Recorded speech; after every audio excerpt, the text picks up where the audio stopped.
We'll sip our worries away, nice and slow. Your laughter ripples like sweet warm wine. In this jazzy sultry space you're mine.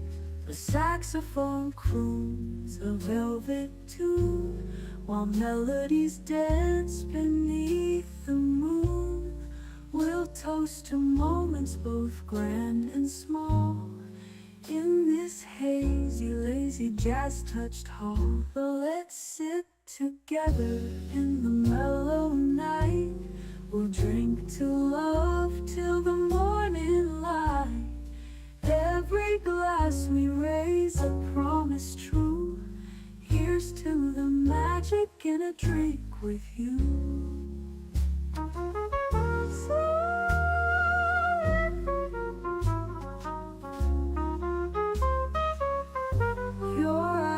They sparkle with every click, sweet rendezvous over a simple drink. We'll share our secrets in whispers low, just you and me where the jazz flows slow. The world outside fades into the mist, but here it's our own dreamy tryst. With each sip our worries drift away.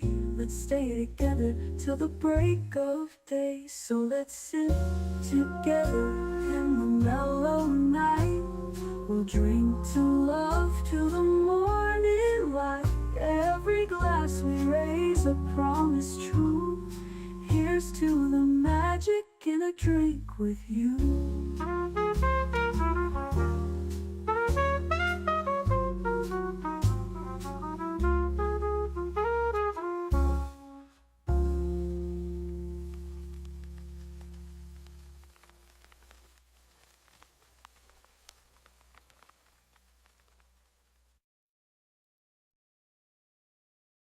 The following live stream has been approved for appropriate audiences. It may contain occasional strong language and may not be suitable for younger or more sensitive viewers. Viewer inebriation is advised, though not mandatory.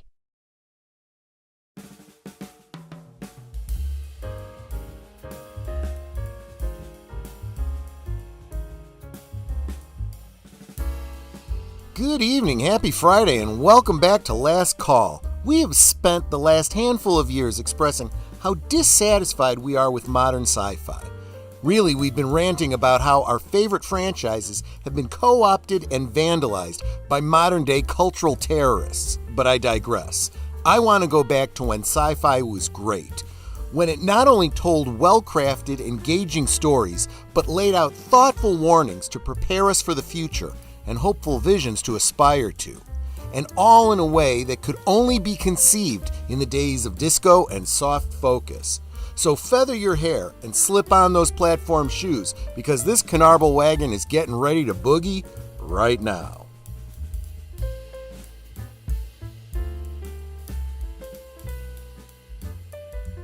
Last Call is streamed before a live audience.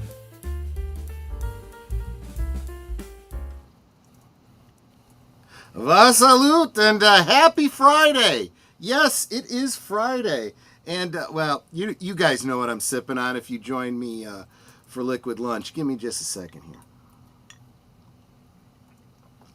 Oh, ha, ha, ha, smooth, smooth, smooth. Welcome, everybody. Before I do anything else, before I bring in the panel, before I greet everyone individually, we have a birthday. Jesse Guajardo. Happy birthday to you. Happy birthday to you. Happy birthday, dear Jesse. Happy birthday to you. Cumpleaños feliz. Cumpleaños feliz. Cumpleaños de Jesse.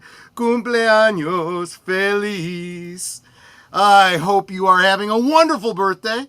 The fact that you would stop in to hang out with us on a Friday on your birthday, that is just wonderful. Thank you so much for being here, my friend.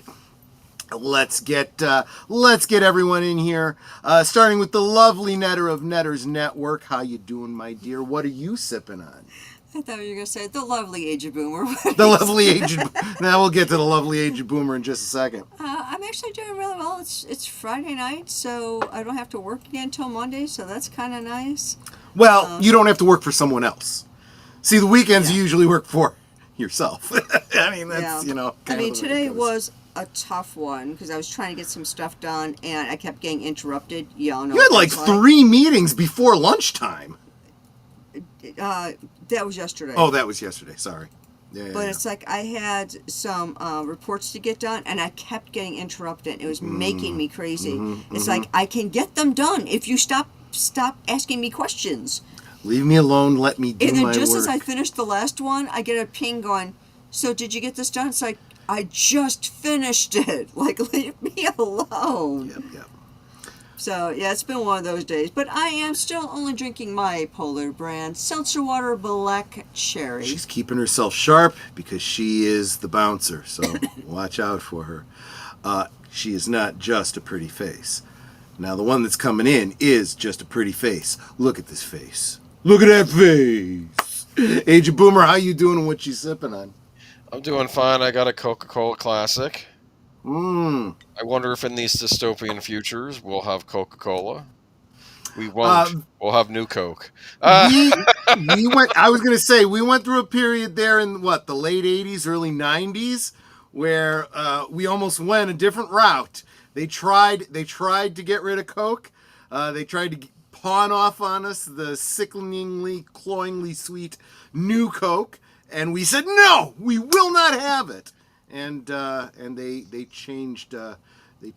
Just remember, the biggest trick the devil ever played was to make you believe he didn't exist, and the biggest trick the system tries to play on you is to make you believe you can't resist. You absolutely can resist. This country wouldn't exist if we didn't have a tea party. The horror cat dad says that would be crystal clear Pepsi. He's right. I don't remember what it tasted like. It was horrible. I did get it because my thought on the matter was a cola that doesn't have artificial colors, and if I so choose, I could add my own coloring so it can be, blue or green or red or, whatever Star Trek drink I wanted to serve. But there you go. So let me start by shouting out the wonderfully generous people in the chat, such as Ruby Hoove, who gifted a membership over on Netters Network. Thank you so much for the gifted membership too. Oh my gosh, this guy! Oh, I'm sorry, honey. You end up with this guy as a member on your channel. Well, it's still a nice thought, Ruby. No, seriously, though, thank you so much, Ruby. I super, super appreciate the support. You are wonderful. Then she gives another $5 just to say, have a fantastic Friday. Typing, though, so we'll listen. So she's doing other things. So she is multitasking. I'm so glad that you could be here today, Ruby Hoof. And you can join us on our little nostalgia trip into the 70s. Let's see. I heard another ching ching of change. So let me slide on down here to Aged Boomer. He dropped not a super chat, a gifted membership. Went to Domicile. Welcome to membership, Domicile. So glad you could be here. I believe you were recently gifted a membership over on Netters Network. So welcome. Good to see you. I can see that you are a 2A enthusiast, which always encourages me. So good on you, mate. Let me back up and say hi to all of you lovely people here in the chat. You are always a pleasure to see, and you make my weekend just by being here. Lady Miss dropping all the emojis that encourage us. The blue ones for Netta, the red one for me. Thank you so much, Lady Miss. By the way, you gifted me a $2 super sticker It was a farty fox at the end of one of my liquid lunches this week. I just wanted you to know that I saw that, and I really did appreciate it. You are absolutely wonderful. Tree Rock Creations. I recognize those miniatures from Logan's Run. Yes, and we're going to be looking at a couple of other miniatures from Logan's Run. Moment. Big Al of Big Al Presents says, have a great show, my friends. So many great sci-fi moments in the 70s, but one for me. When I first got my hands on Splinter of the Mind's Eye in 1978. Up all night to get more of that universe. I might just be talking about that a little bit later tonight, if you can stick I should have with put us. that in with the picks. I didn't think of it. Oh well. That's okay. I've already looked at what you got. You got a splash that kind of covers the gambit, and I'll mention it at that point. That's pretty cool. Yeah. How is there like a romance between Luke and Leia in that book? It's How really far does it go? implied. Look, I just Are we a Netter two-headed and I. Jedi in the future? I'm just saying. Yeah, Okay. yeah. Hey, the Lannisters got nothing on the Skywalkers. Netter and I were watching before the stream. Married couples, we have little jokes, and it makes you think about shared experiences, and we I don't remember what one of us said to the other, but it made me think of a very famous bad lip reading. And I'm like, we haven't seen that video in a long time, and I brought it up, and that led us into the Seagull song from Empire Strikes Back. It does bad lip reading on Empire Strikes Back. Yes, the Seagulls. Yeah. I like the one they did for Last Jedi. It's very funny. What I thought was so funny about that was, I'm pretty sure it was that one.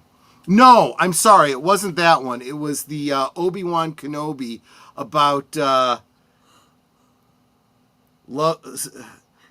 hiding in the bushes, love, or something like that. I don't remember what it was.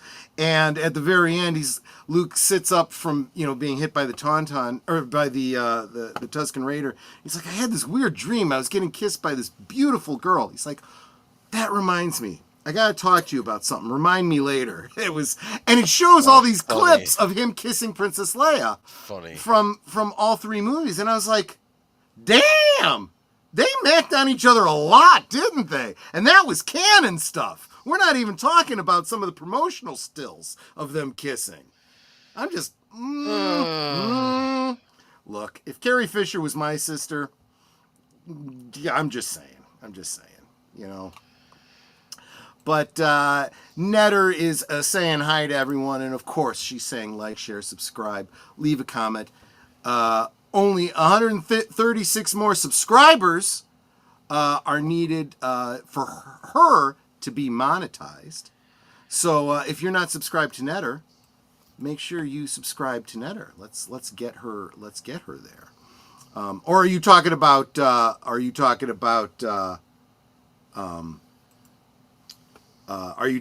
We also want to get Age of Boomer to monetization. I have another little snip on his thing that says only 136 more. I can't see what stream it's on. Remember? So I don't know who you're talking about. 136 more subscribers to get Aged Boomer monetized. Yes. So let's get him monetized. Yes. We need to get Netter watch hours is what we got to do. My watch hours, I need about 2,000 more watch hours. Yeah. So we got to get that going. My goal, of course, is 100 members and 2,000 subscribers by the end of the year. So we all need subscribers, guys. Make sure you're subscribed to everyone that you see in the description below. That includes all the members.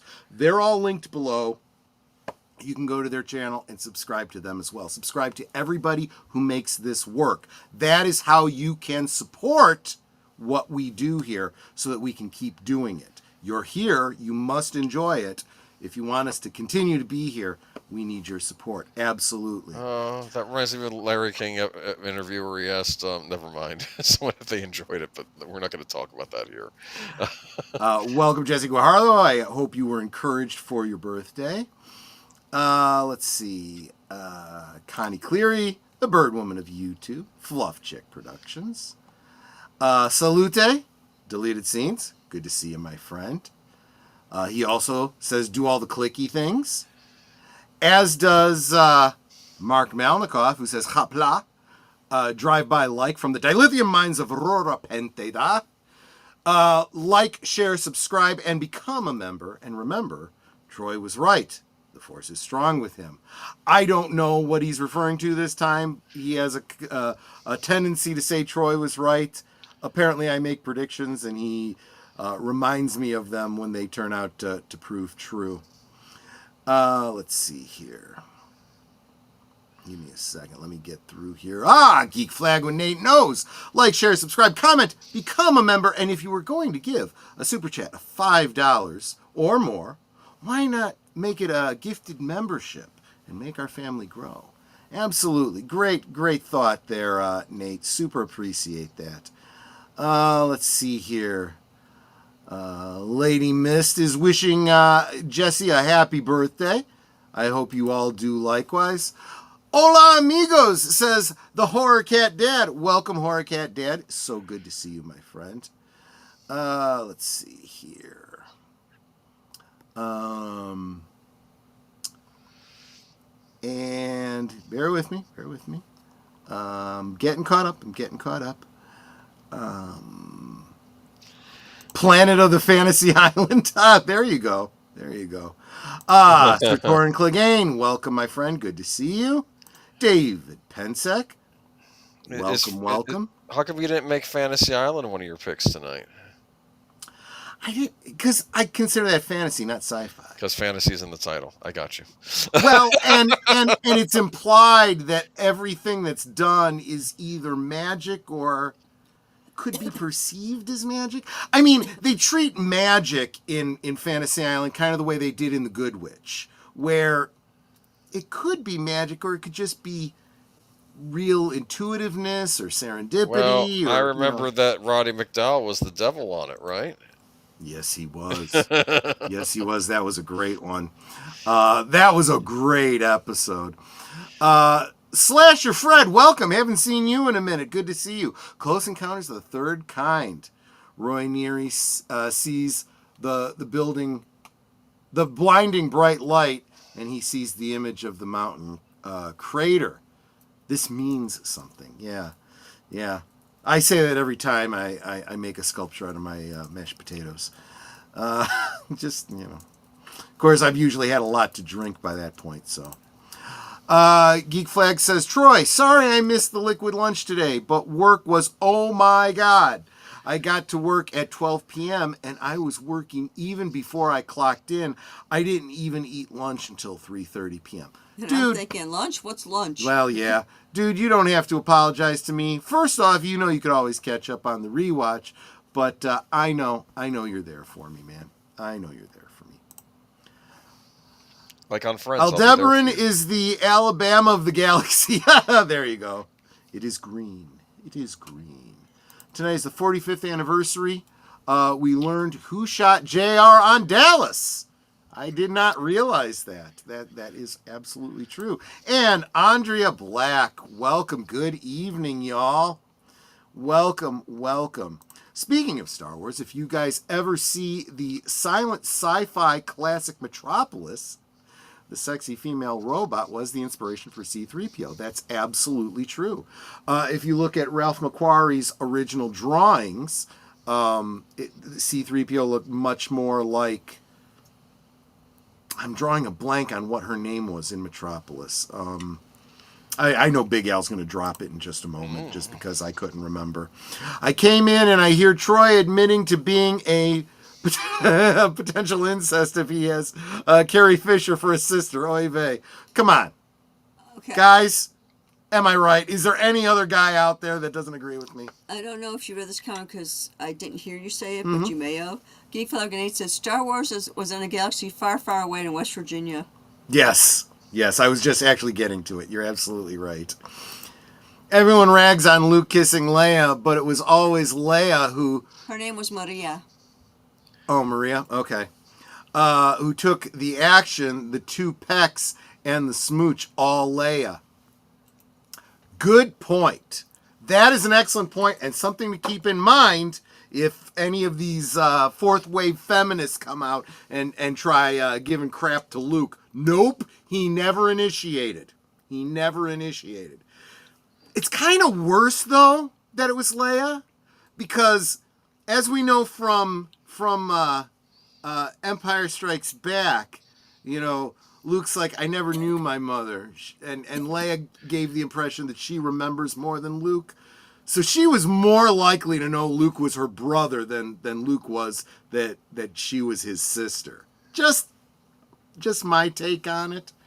But also, I wonder if Han Solo, you know, in that scene in Return of the Jedi, when he says, yeah, I'll get out of the way, I don't want to cause any problems. No, you don't understand. He's my brother. And he's like, oh, great, you know. I wonder if he understood she meant that literally, you know, or if he took it as, oh, you're friend zoning him. He's like a brother to you. You want to get it on with me. Okay, cool. You know, I could take it either way, because the next thing would be if he realizes actual blood brother. Oh, wait, I've seen you guys kissing. Oh, man. You know, It's funny you mentioned that. I remember, I forget, it was some kind of drama movie with Tobey Maguire, but there was some girl he liked, and she says, you know, you're like a brother. And then he's like, oh, great, let's take a bath together then. That's what he said. Because, never mind. Yeah. Anyway, okay, I'll keep quiet Troy, now. speaking of sci-fi, do we have an update on Island in the Stars?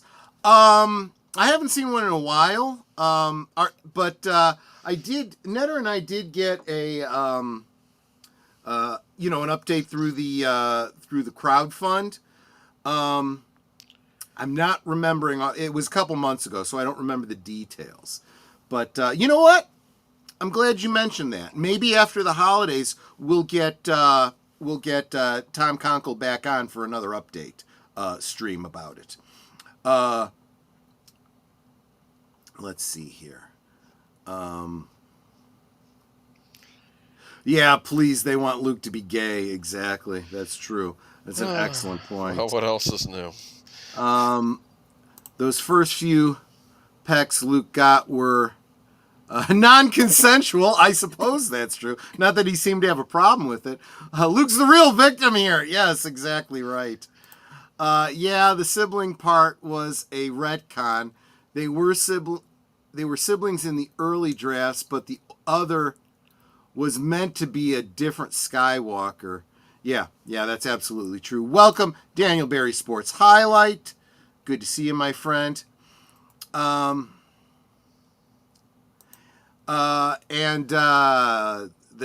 Skeptic Tank. I hate the fact that they cut off your name. I hear the secrets that you keep when you're talking in your sleep. Oh, there you go. Good song lyrics. When I say early drafts, I mean the ones where they aren't even named Luke and Leia. Star Killer, right? Tom Conkle is still shooting the Island in Stars. Yeah, that's right. And Robert's Infinite Realms. What's up, party people? I'm still mourning the EVS of One World Under Doom. Started so strong, but ended up being everything I hate about modern comic books. Sorry to hear that. Yeah, I dipped out of comic books a very long time ago, and have not been willing to give them another chance. the end of One World Under Doom. Gotcha. Will Splinter of the Mind's Eye. They weren't siblings, and if I'm remembering correctly, yeah.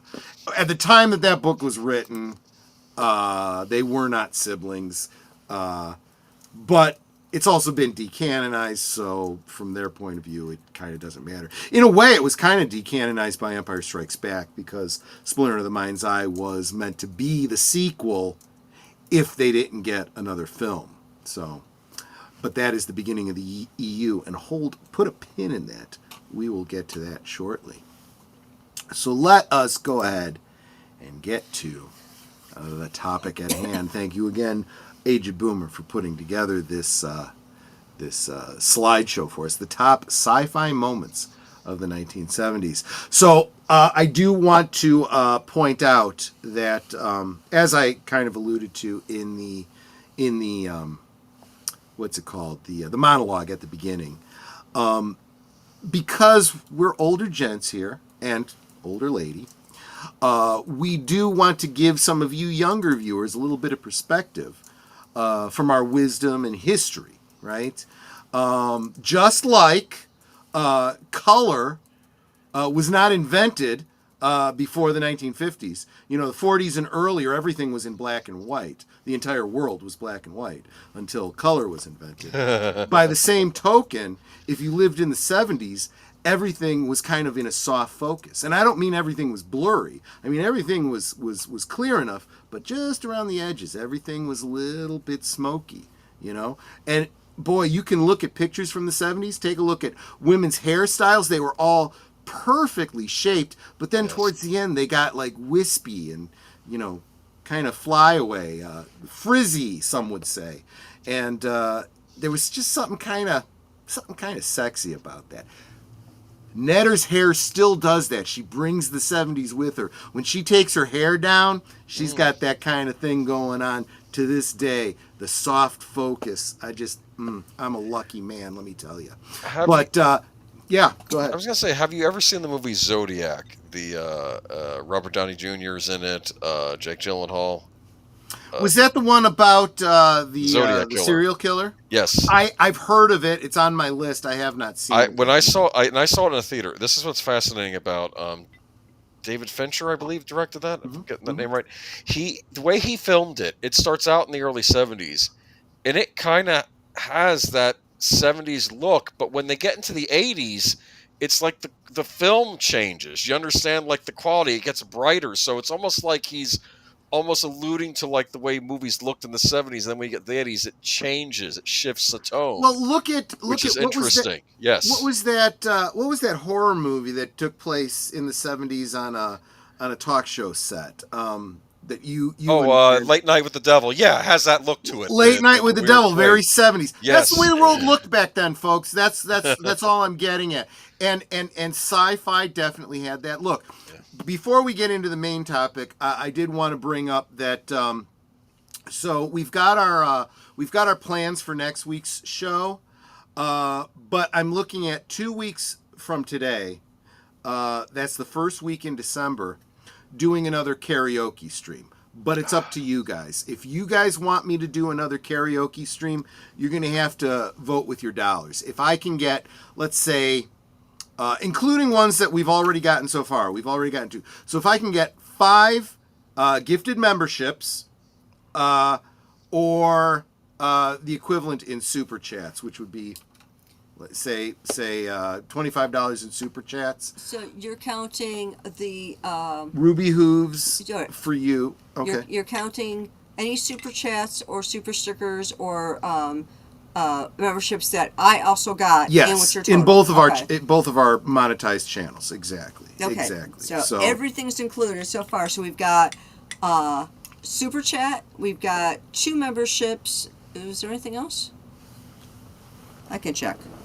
Yeah, you keep track of that anyway, so I know you do. So if you guys want, to do some, and I'm kind of thinking like some holiday songs, Christmas songs, Thanksgiving type songs. Yes, there are Thanksgiving songs. So there you go. But anyway, yes. Let's get into those soft focused. So we have 3, and you're looking for how much? 25. 5 memberships or $25, however it comes out. The equivalent. Well, we've got 2 memberships so far and $5. There you go. We're going back to the days, like I said, soft focus, deep bass riffs, disco, bell bottoms, hip huggers. Well, unfortunately, men wore hip huggers too, and they looked ridiculous. but hip huggers on women were just flat out sexy. They really were. I mean, my gosh. Actually, all the styles that women had in the 70s were just flat out sexy. May I answer a Tree Rock Creations question? Aged Boomer 11/21/2026. That means I am the one that created this little panel, and it's today's date. That's why it's there. Yeah. Oh Yes, yeah, yeah. that's all it is. Yeah. It's for my Let's own give him reference credit sake. where credit is due. That is why I actually had to move around our camera and icons Gotcha. so that we didn't cover up his attribution. I don't want him to feel like he is not appreciated. By the way, we forgot Alien. We've talked about Alien a lot, though. Okay, You know. and maybe I consider. I think in my head, I always categorize it as horror anyway, so that might be why I didn't think of it when I was making it my top 5. But yeah, True. Yeah. That is true. Of course, a lot of the stuff we're talking about Did I tonight. miss Sashi? Sashi is here? I don't know. Yes, she's on my channel. Oh, there you are. In the original Dirty Harry, the villain Scorpio was the inspiration to the Zodiac Killer. There you go. I did not know that. That's pretty cool. I love Dirty Harry. I could talk about that all night, but yeah. Well, maybe we'll do a stream about that one day. Absolutely. Okay. So Was there a Dirty Harry Christmas movie too? No, I'm sorry. Just never mind. Sorry, There Big should have Al. been. Sorry, Big Al. I'd settle for a Death Wish Christmas special with Charles Bronson. Just Dude. Yeah. if you want a David Cronenberg Christmas, you could do Rabid. I Never. don't know that movie. Okay, it's something else. Anyway, okay. Is Logan's Run good? You have no idea. We'll get. Well, Just wait. Stay with us. Wait. I knew as soon as Jenny Agutter. I Yeah. knew as soon as I mentioned this, I knew the number one thing on his head was going to be Logan's Run. I knew he was going to be picking that one. The number 1 and the number 2 thing on my mind would be Logan's I Run. need to That's watch right. Logan's Run. It's been on my to watch list. I just haven't. You've never seen? I've not seen. I know the premise, but yeah. Members. Those of you that are members, I want you to just. You don't have to do a super chat. Just do a regular chat. What if I were to do Logan's Run this Monday for our members stream? Let me know. Would you be interested? In fact, you can wait until after we talk about it here. I think you guys will be wanting to see it. Yep. All right. So moving on. Should we just do the first thing? Go for it. So we have an honorable mention, which is another way of Troy getting in 6 instead of 5. I'm sorry. Wait, I didn't say that. But we're not going to spend too much time on it. But I am fascinated by this. What is going on here? Have you seen this movie? I have not, but it's Woody Allen and Diane Keaton. His It usual, absolutely is. And I understand the entire collage here, except for the banana at the bottom. I don't know if that's a reference to his movie Bananas, which is also a very funny Woody Allen film. But Sleeper. It's a very funny, technically sci-fi film. I have to believe that this movie was the inspiration for, what is that? Futurama. It's about a guy from the present day who is frozen in suspended animation and awoken in the future. And it's a dystopian future where there is some sort of a rebellion, resistance against an oppressive government or something. And they want Woody Allen to help them because he's like outside the system. He hasn't been, tattooed and tagged and, he operates outside the system, right? And it's very, very funny, particularly because of a scene where, let's go through the slides that you have for it real quick, because we need to kind of get through that. So in one scene, he is trying to hide as a servant robot. He's pretending to be a servant robot. It's like Mr. Roboto. Yes. But the shtick here is that because he's a robot, he is meant to be providing a service that a human would not be able to function doing. There is a party, and it is a. How do I do this without getting demonetized? It is an adult party. You must be an adult to participate. And I have to believe that this movie was the inspiration for large segments of Demolition Man. because his job is to bring around a metallic orb that he hands off to the people at the party that induces feelings. It induces feelings that a robot wouldn't feel. So as he's taking it around to people, he's getting all.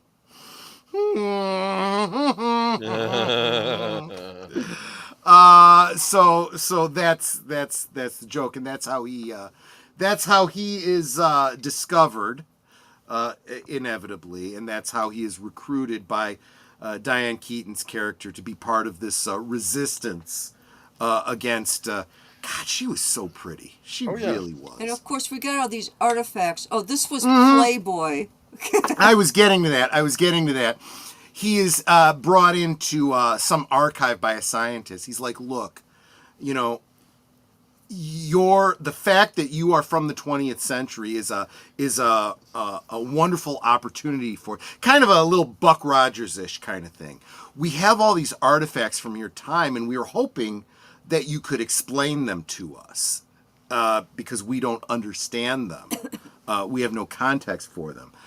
And he's looking at these very mundane things that, of course, we all know about, but we could also understand how someone in the future would have no clue about it.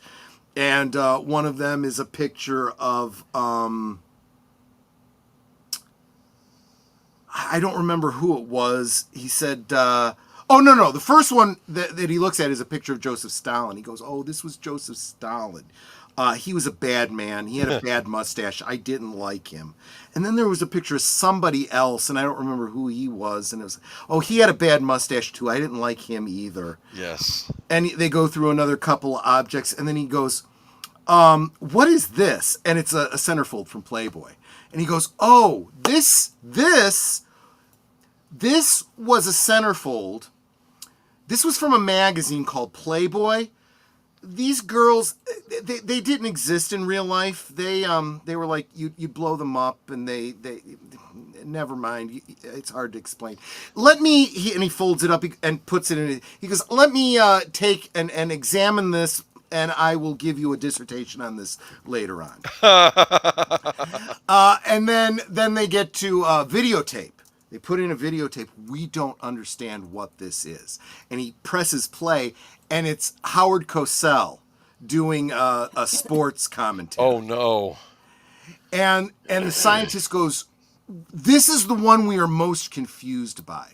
The going theory is that you showed this to your worst prisoners as punishment. Oh, funny. And he looks at it and he goes, that's right. That's exactly what that was.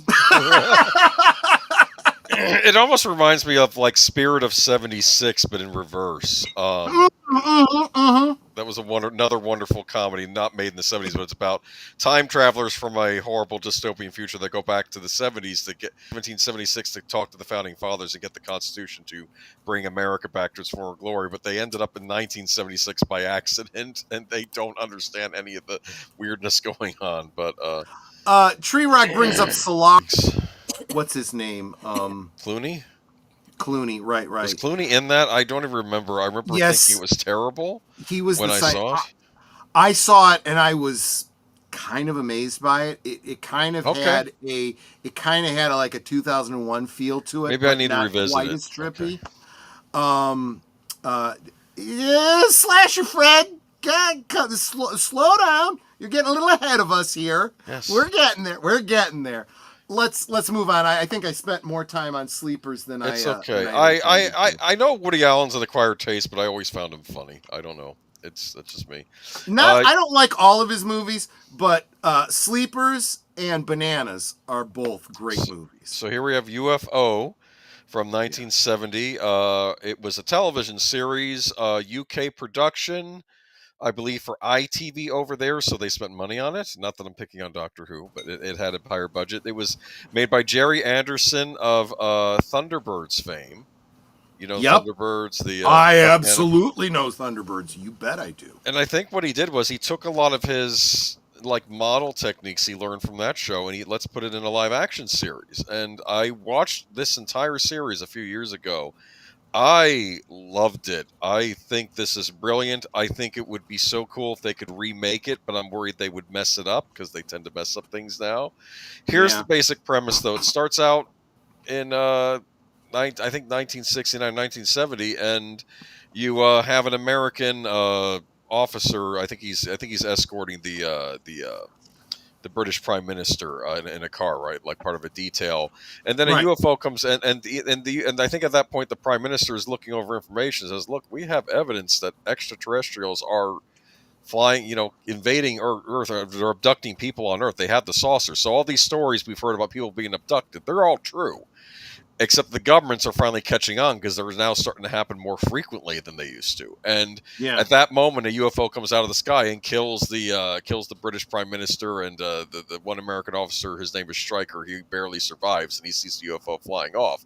Fast forward 10 years later, he's the leader of an organization called Shadow, Yeah. SHA, Something or other, strategic something. something. Hold.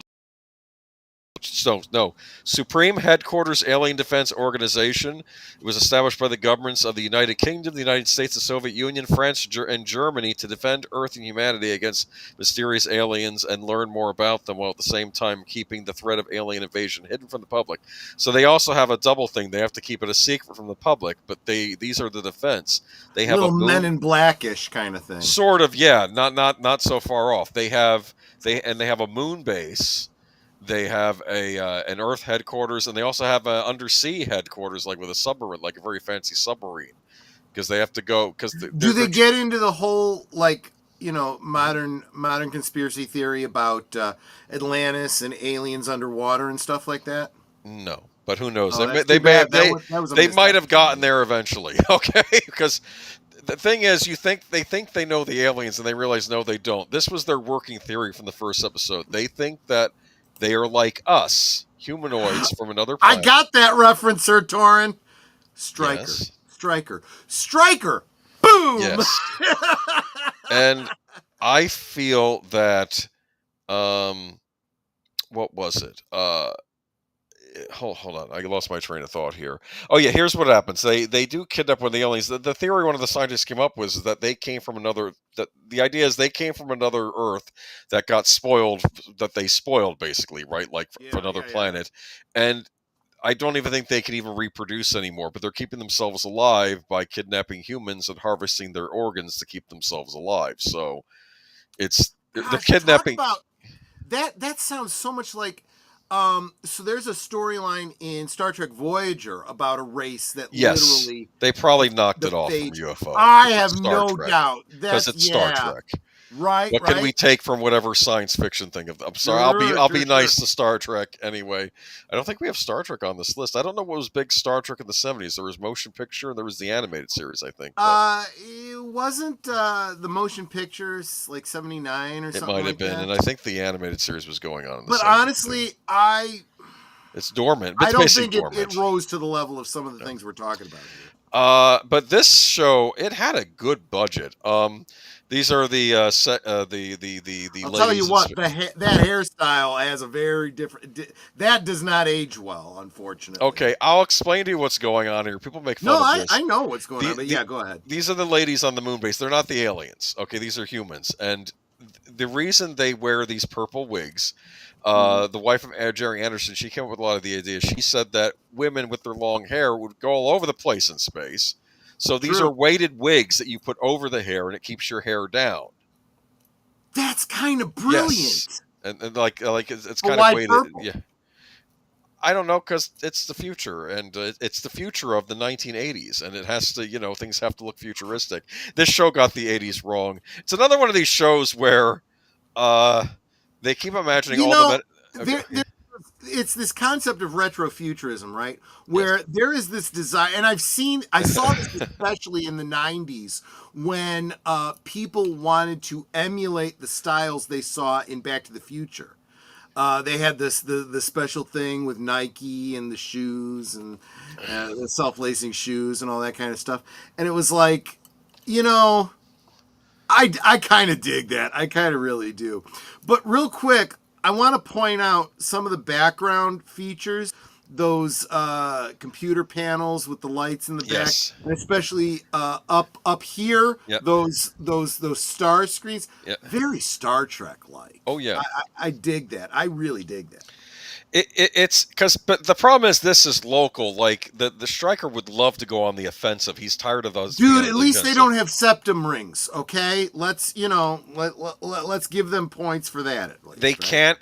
They can't capture the alien crafts because the alien crafts usually self-destruct if they get too close to them. So, like, he'd love to be able, because I think they'd love to be able to reverse engineer them and take the fight to the aliens rather than being stuck. Can I here. say one other thing about the purple hair? It comes off as a uniform. Now that I know that they're not It is. aliens. It kind of is. Yeah. Yeah, it's like everybody has the same hairstyle. It's just it. I like that idea. And keep in mind, this organization has people of all types in it too. Like you have people from England, you have people from Africa. One of the pilots is from Africa, and they all have. I like that too. They Yeah. have to swear to secrecy, though. If you discover the organization, they'll be nice about it. They'll give you a nice little drug in your coffee that'll make you forget about the last 24 hours, so you forget that you saw a UFO. But they're not malicious. I mean, they're not lethal to humans because they're actually trying to protect. Again, tell me this wasn't a precursor to the Men in Black, for crying out loud. Well, the Men in Black, as we discussed, were kind of a real thing. So I guess they were sort of basing it on that. Yeah, that's probably true. It's probably parallel development. The aliens look like us, but they have green skin.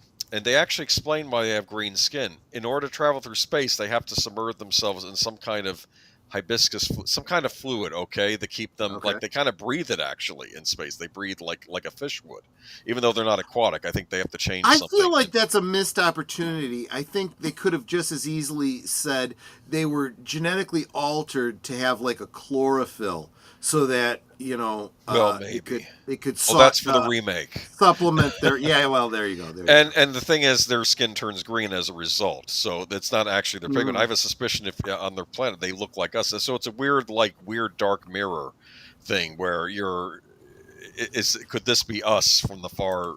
Well, not. I got that reference too, Robert's Infinite Realms. The machine just keeps blinking lights. We have no idea. William Shatner. Yeah. Great series. I unfortunately I don't have a picture of him here, but I love the lead striker.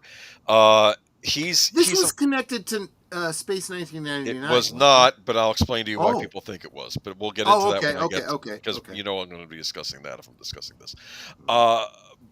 One thing I like about Straker, though, is that he's not a perfect man, even though he's running this entire organization. For instance, they do a flashback episode, and you see how his marriage fell apart because he couldn't tell his wife about what he was doing, and he was always away from home when she was pregnant, and it kind of destroyed his marriage. And if he'd have been able to tell her, maybe she would have understood, because this was about the defense of the earth, but they're all sworn to secrecy.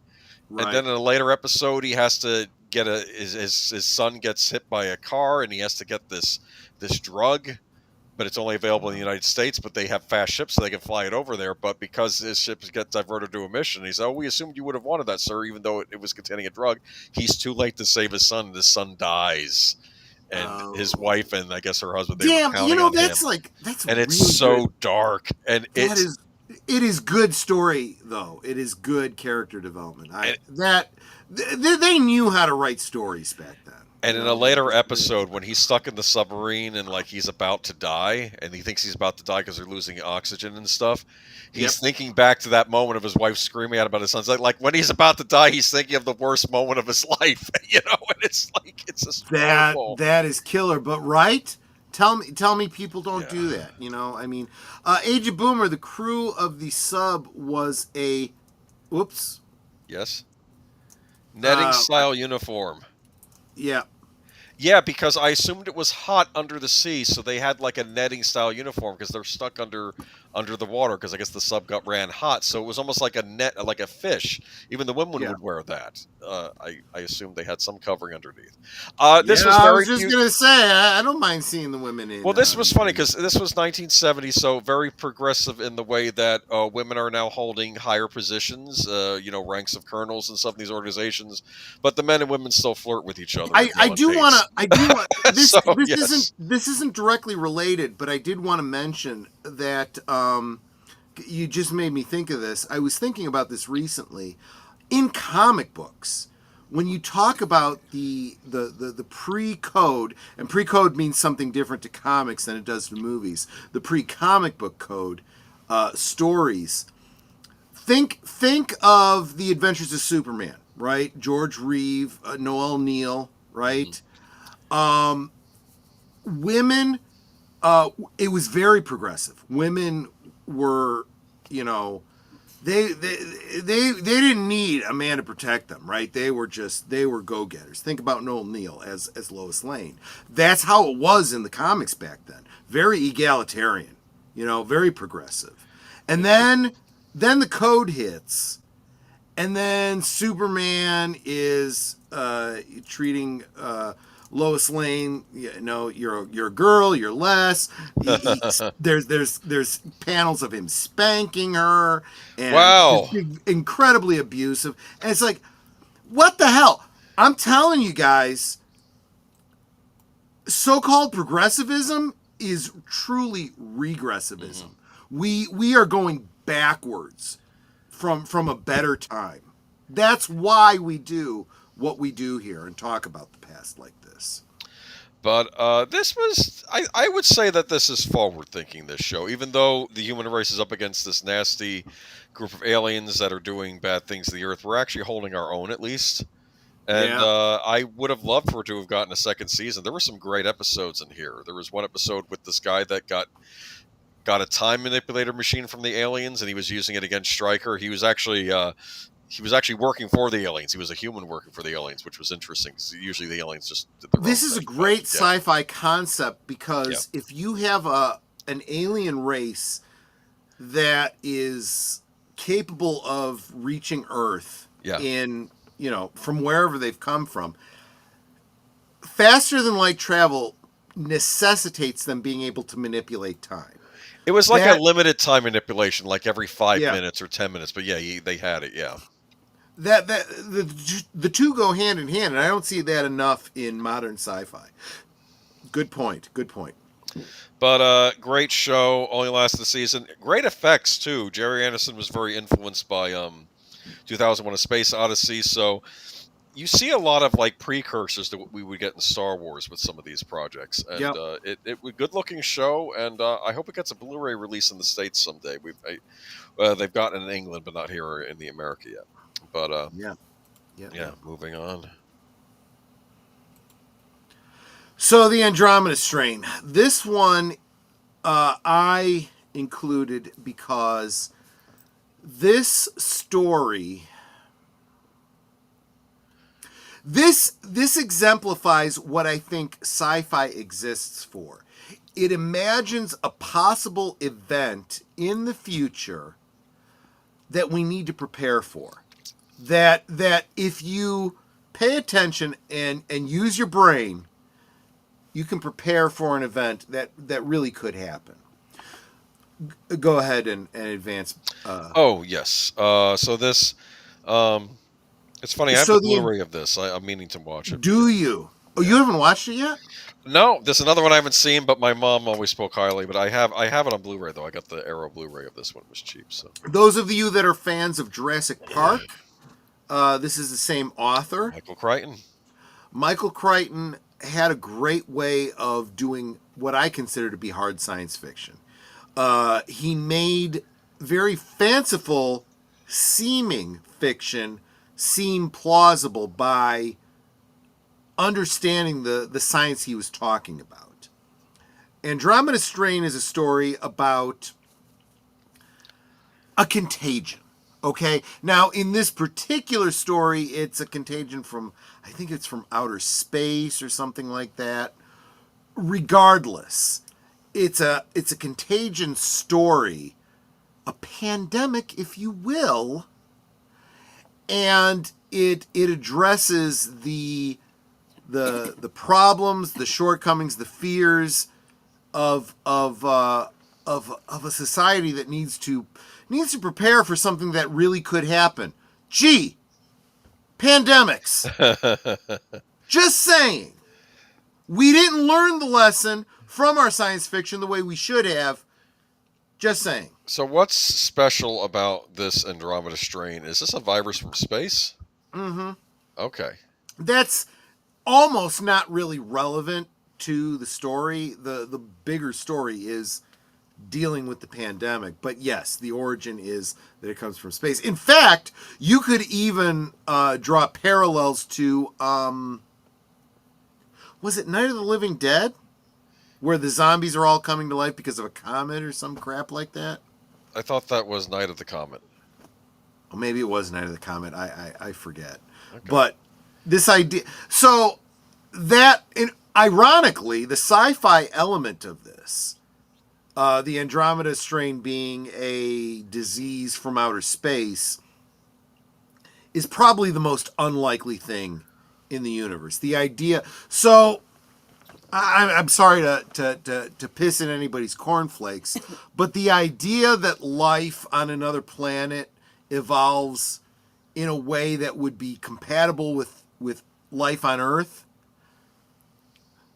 aliens that could mate with us and have offspring, diseases that could infect us, our bacteria could kill them off, is so astronomically implausible as to be net zero possibility. I'm sorry, that's just statistics. But be that as it may, that's the whole backstory for this. A comet passes through our atmosphere, drops off some bacteria that starts wiping out the population of Earth. But you got hazmat suits here. I'm gonna say, yeah. Jesse says Michael Crichton would do a lot of research for his writing. That's true, he would. Oh, dude. When I read... So I saw Jurassic Park before I read the book, okay? Then I read the book, and I was like, damn, this is a good book. And it had me believing, it literally had me believing that Jurassic Park was possible. In fact, those of you that are fans of the show Friends, you know, there's one episode where somebody, I don't remember which one of the friends said it, you know, oh, that Jurassic Park, you know, that could totally happen. And Ross is like, no, it absolutely couldn't. The reason is because Michael Crichton did such a good job. A reader could totally believe that it was possible. Having said that, there's another book that he wrote called Timeline. If you haven't seen the movie, please don't. Please don't. Read the book and ignore the movie. I made the mistake of reading the book and then seeing that they made a movie of it and took my D&D group and said, instead of playing D&D tonight, let's go see this movie. Timeline. This is a great book. You're going to love it. We're halfway through the movie, and I turned and looked at him and said, guys, I'm really sorry. This is nothing like the book. I mean, it did basically follow the plot of the book, but it was executed so crappy. It was just terrible. Timeline does for time travel what Jurassic Park did for genetics. It's just crazy. It's just crazy. But yes, if you are a fan of anything that Michael Crichton ever did, you have to check out Andromeda Strain. And I encourage you to do so, especially in this post-pandemic era. All the people that were screaming on social media against what the government was doing during the pandemic probably saw this movie. That's it. Full stop. I'm done. That's all I have to say about this movie. Well, that's the. But that's Boomer, the you haven't even seen this movie, have you? No, but I do have the Blu-ray. I'm probably gonna watch it soon. I figure my mom's a big fan. You of it. I'll have watch the it whenever it makes Blu-ray. sense. You really should, yeah. Did you say your mom's already a fan of it? She's Yeah, seen it? she was a big thing on this movie. This movie was a big deal when it came out. I remember that. So yeah, So what you do is you plan a family movie night. that's You what I'm play gonna this do. movie and you We're say, gonna watch it. "Mom, I'm watching this because a buddy of mine said There you I go. had to That see you it." have You to know? see this. Yeah. I did. Well, I think for a while you couldn't really get a decent copy, but Arrow Video they put out a very nice Blu-ray package a couple years ago. So yeah. Back when Michael Crichton got in touch with a scientist that was trying to get DNA samples from amber, fossilized bugs, and they get some of that was around 10,000 years old. So a lot of people will argue that the problem with that is that DNA has a distinct half-life. You can't, Yeah. after a certain point, you can't. The DNA isn't viable, right? But the idea that you can dig into amber, extract the DNA, and reproduce it, that DNA might not be viable itself, but if it lays out the program, so to speak, and you can recreate it artificially using CRISPR or something like that, that's a very interesting idea. It's a very interesting idea. I want to say hi to Tim Hayes, who I didn't see earlier. Sorry if I didn't say hi to you earlier. Welcome, Tim Hayes. Just wanted to give you a heads up. I'd say about halfway to the next standalone Cantina video. Just to encourage you. Slasher Fred says Star Wars, when Luke and Leia and Han are trapped in the giant garbage disposal. Dude, I'm working on a diorama. Just saying. I used to have the Death Star playset where you came with the little foam pieces you put in there. Remember that? Dude, I'm married to the enabler. She got me a replacement for my childhood Death Star. And in the future, videos are coming. Just saying. Did you need to run any commercials, or should we just keep going? See, this is why you are my designated driver. Thank you so much. Let's go ahead and do this because I've got some new bumpers for my promos that I think that Aged Boomer is going to really like. I'm going to check it out. Be back in under 3 minutes.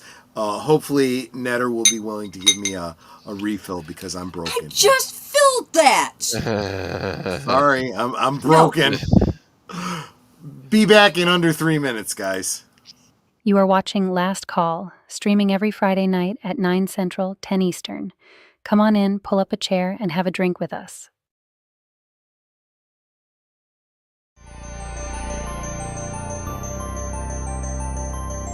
This week, on Saturday Night at the Movies, John McClane must race against time to save hundreds of lives, including his wife's, when a group of terrorists take control of Washington Dulles Airport systems and threaten to crash several planes if their demands are not met. It's the beloved Christmas classic sequel, Die Hard 2, this week on Big Al Presents Films with Friends, Saturday at 9 Central, 10 Eastern.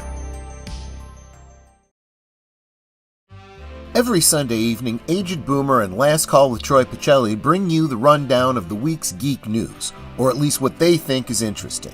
You may have heard about it elsewhere, but Boomer and Pacelli spin it like only two old geezers can. It's Geeky Geezers, every Sunday evening at 8 Central, 9 Eastern.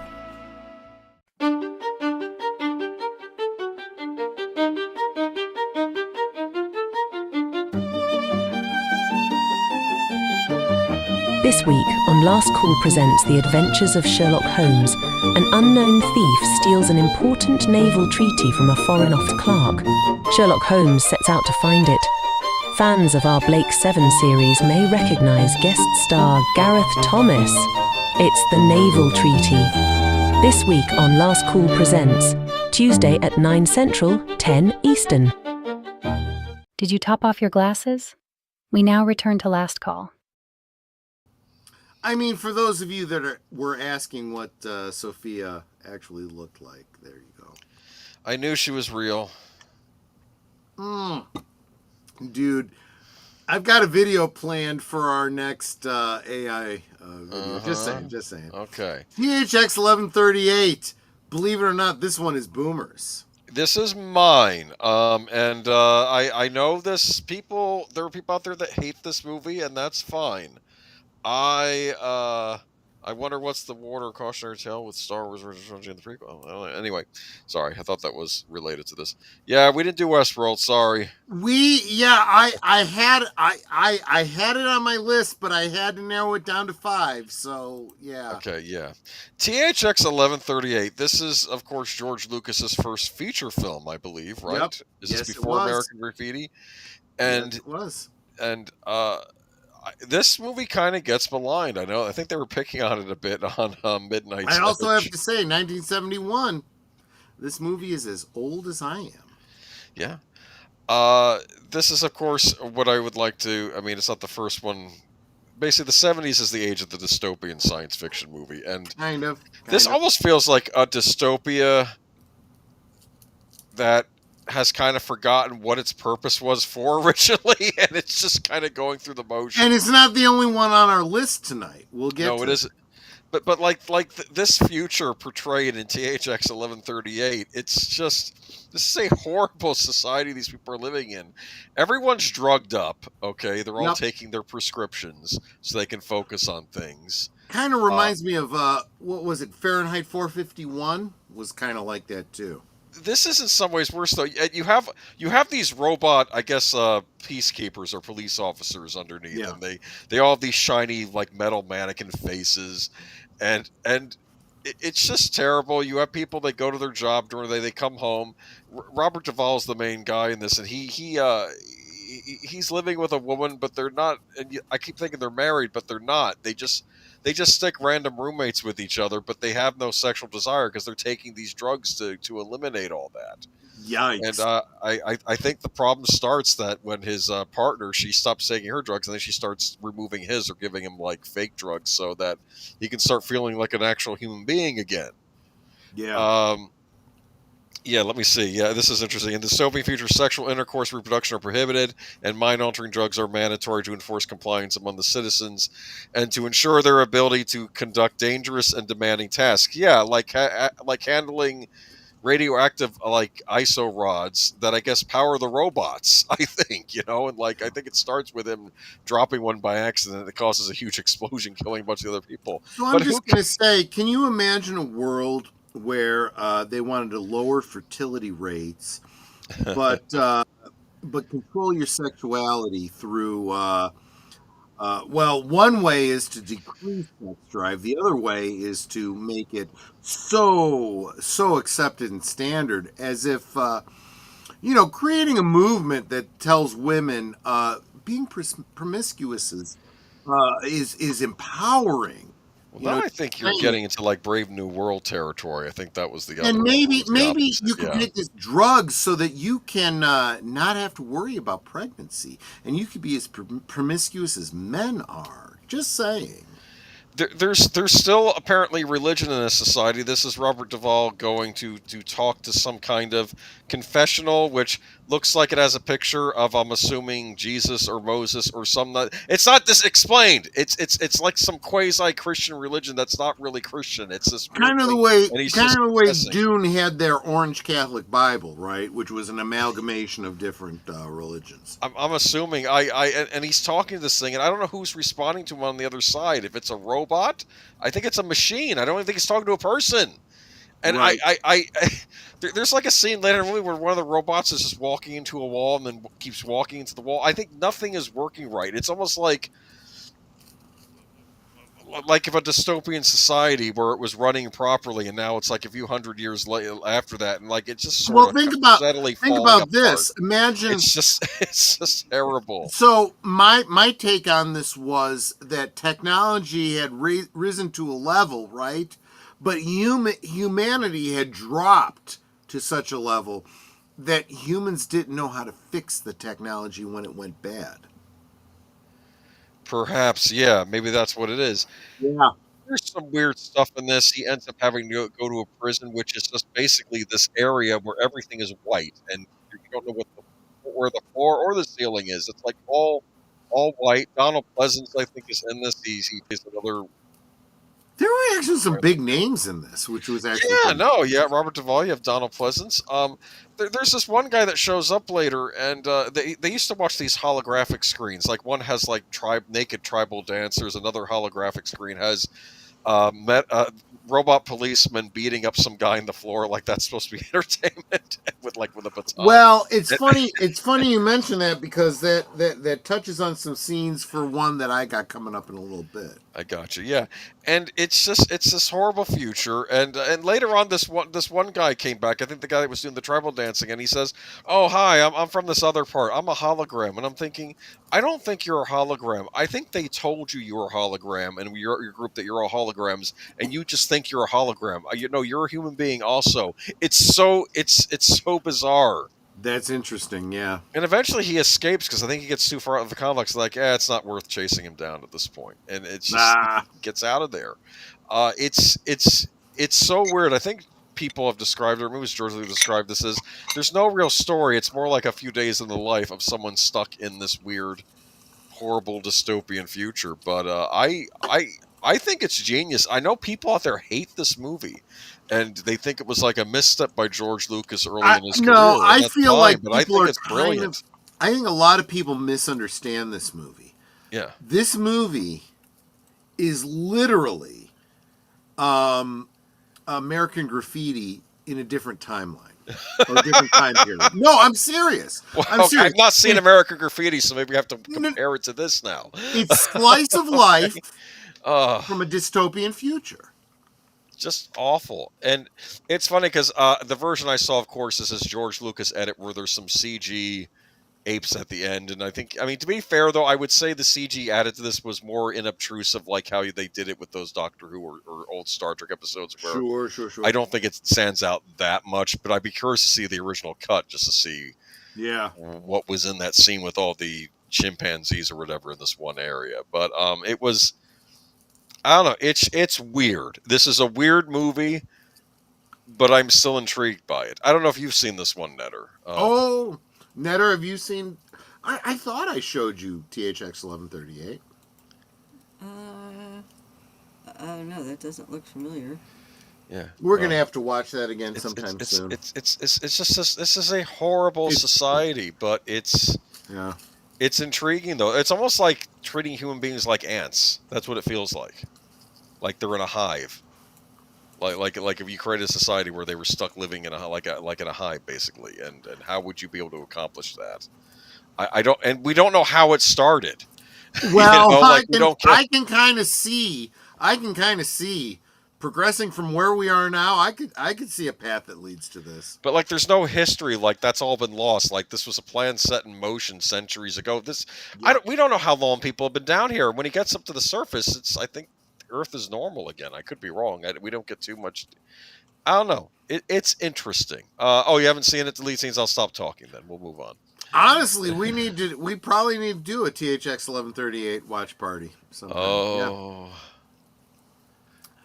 So Clockwork Orange. Stanley This one Kubrick. I threw in another one that is a sci-fi. Well, sci-fi in that it takes place in a dystopian future. There's not a great deal of technology here. It's not hard sci-fi. I would argue it is though. There's little things like, for instance, let me show you this. I've read the book too. Sure. This was how can I put this? This was the writer. What's the future going to be like if we are on where we are now? Where are things going to go? And let's just say juvenile delinquency is a bit out of control in this future. I feel like it's less technical sci-fi and more just a social sci-fi. A social. Right. This is how society could go. But there's nothing in the technology or scientific area that you're like, this isn't plausible. You look at this movie and you go, well, kind there of see is this. one Yeah. thing. They do his conditioning later, and we haven't tried that yet. Where Dude, Practically I violent disagree strongly. I think that we have some MK Ultra type shit All going right. on right now that people Okay. are not paying enough attention to. This milk that they're drinking, I don't know if it's properly explained in the movie. Maybe it is. It's a But drug. it, It's a it's drug. it's laced with all sorts of kind of drugs, and Yeah. he goes to these bars. Again, this is probably something society should not have legalized and be serving to people because it's not helping with these juvenile But delinquents, again, let's say. but again, just saying, the drug trade is the way it works is not the way you think it does. And there's things happening that bring drugs into this country that are illegal, but there are certain power players that want it to happen, so it does. I read the book this was based on, and the Mhm. book, oh my goodness, it is filled. And I'm trying to remember if it was first person narrator. All the future slang is all over the place, and you have I to really love be that. paying attention to when you're listening to it because he's not talking like a modern British person. He's talking A like slang that hasn't future quite been sci-fi, invented yeah. yet, and Yeah, describing. when I was years ago, I had a character who was a thief in a Dungeons and Dragons. I think 3.0 rules I was using, and I loved the idea of the thieves' cant. So I started looking into the slang of the underclass from the Victorian era, which is basically what thieves' cant is. And so I wrote out this glossary to use in game, and I love that idea of using slang in storytelling. This is effectively what this is: imagining a future slang. I love that idea. Yeah, it's a brilliant movie. It's Stanley Kubrick. I'm probably not doing it justice with what I'm saying about it, but it's well worth checking out. Malcolm McDowell Yep. um, is in this as in fact, who is the main charismatic antisocial delinquent interest? Interest is classical music and ultra violence. They always talk about the old ultra violence, right? They keep Yep. bringing that up. Yep. And Alex DeLarge, that's his name. And his gang all wear these suspenders with the bowler hats, and they go around town wreaking havoc, including breaking into, just going to some guy's house. Just Clockwork Orange, such a very classic movie. Kubrick would later use the theme very similar. And The In the Shining, themes of interesting. saying, yeah. So the idea is this idea of negative reinforcement to literally brainwash somebody who displays antisocial behavior to become negatively disposed to violence, sexuality, any of the negative behaviors that they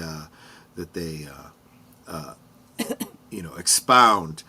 And it's literal torture is what it really is. I mean, this is he's being forced with his eyes open and getting eye drops dropped into his eyes so he can't look away from a screen showing violence and sexuality. He's got things electrodes connected to his head, and he's given certain drugs that causes him to become distressed and sickened by these stimuli. And it's based on operant conditioning. This idea that there was and this is true, but I think it's overly focused on this idea that you could give up bad habits through negative reinforcement. Like I want to quit smoking. Every time I want to take a cigarette, I snap a rubber band on my wrist, or I get an electric shock or something like that, to make me opposed. Right. It changes the pathways in your brain. That's the idea behind this kind of treatment here. Well, he is a member of a gang of kids that go around committing sexual crimes and destroying property, smashing up people's houses, for fun and so forth. I mean, we haven't seen anything like that in the real world, right? We haven't seen that, out on the left coast or, in relation to any political movements or anything like that. Just saying. Well, it's just, and it's a great book. I know that I think the American book cut out the last chapter from the British version, Yep. Yep. which Yep. is always interesting because I think I've read the full version. hmm I think because maybe Americans couldn't accept a reform. Maybe that's what it was. Yeah. But classic though. Recommend Clockwork Orange definitely. Absolutely. Should I move Absolutely. on? Yeah, go ahead.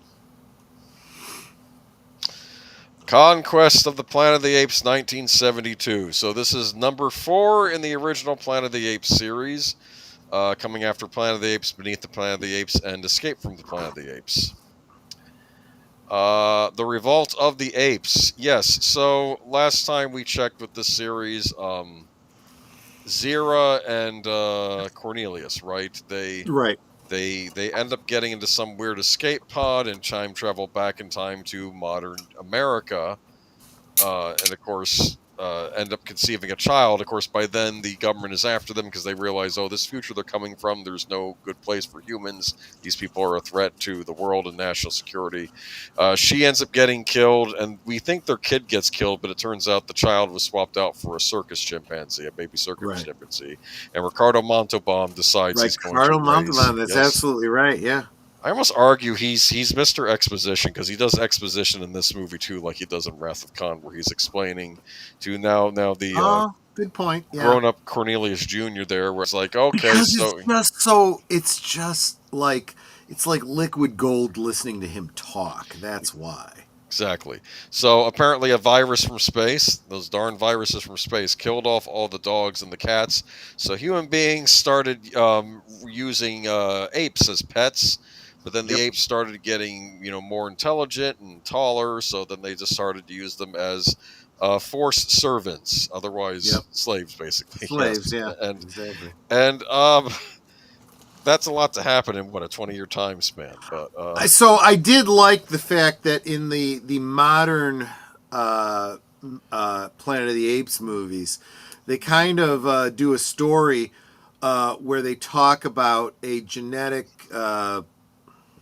manipulation that they're doing, basically trying to cure Alzheimer's disease. yeah, But yeah. it ends up affecting the apes and making them intelligent and Yes. changing their genetics. Eventually, they become able to talk. It explains in a scientific And then way that same how virus mutates and also starts killing off humans. and That was another starts problem. killing off humans, and those that survive end up losing the ability to speak. Eventually, yes. That And happens it in also later, kills off dogs and cats. Did you catch that? It's a minor, just mentioned. Oh, in the point. originals, I didn't realize that. No. No. In these modern stories, kind of didn't an realize that. allusion to this story. Yes. So yeah.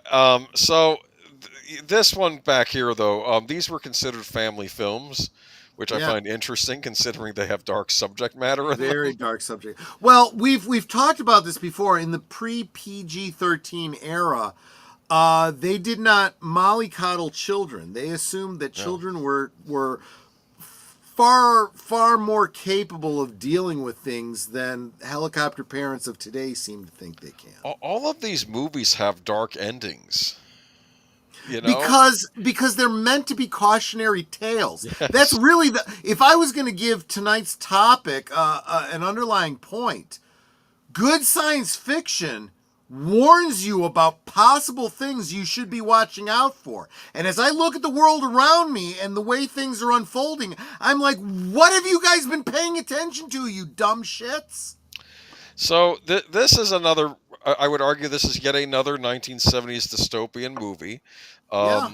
It's funny because with the Planet of the Apes movies, this drives me crazy.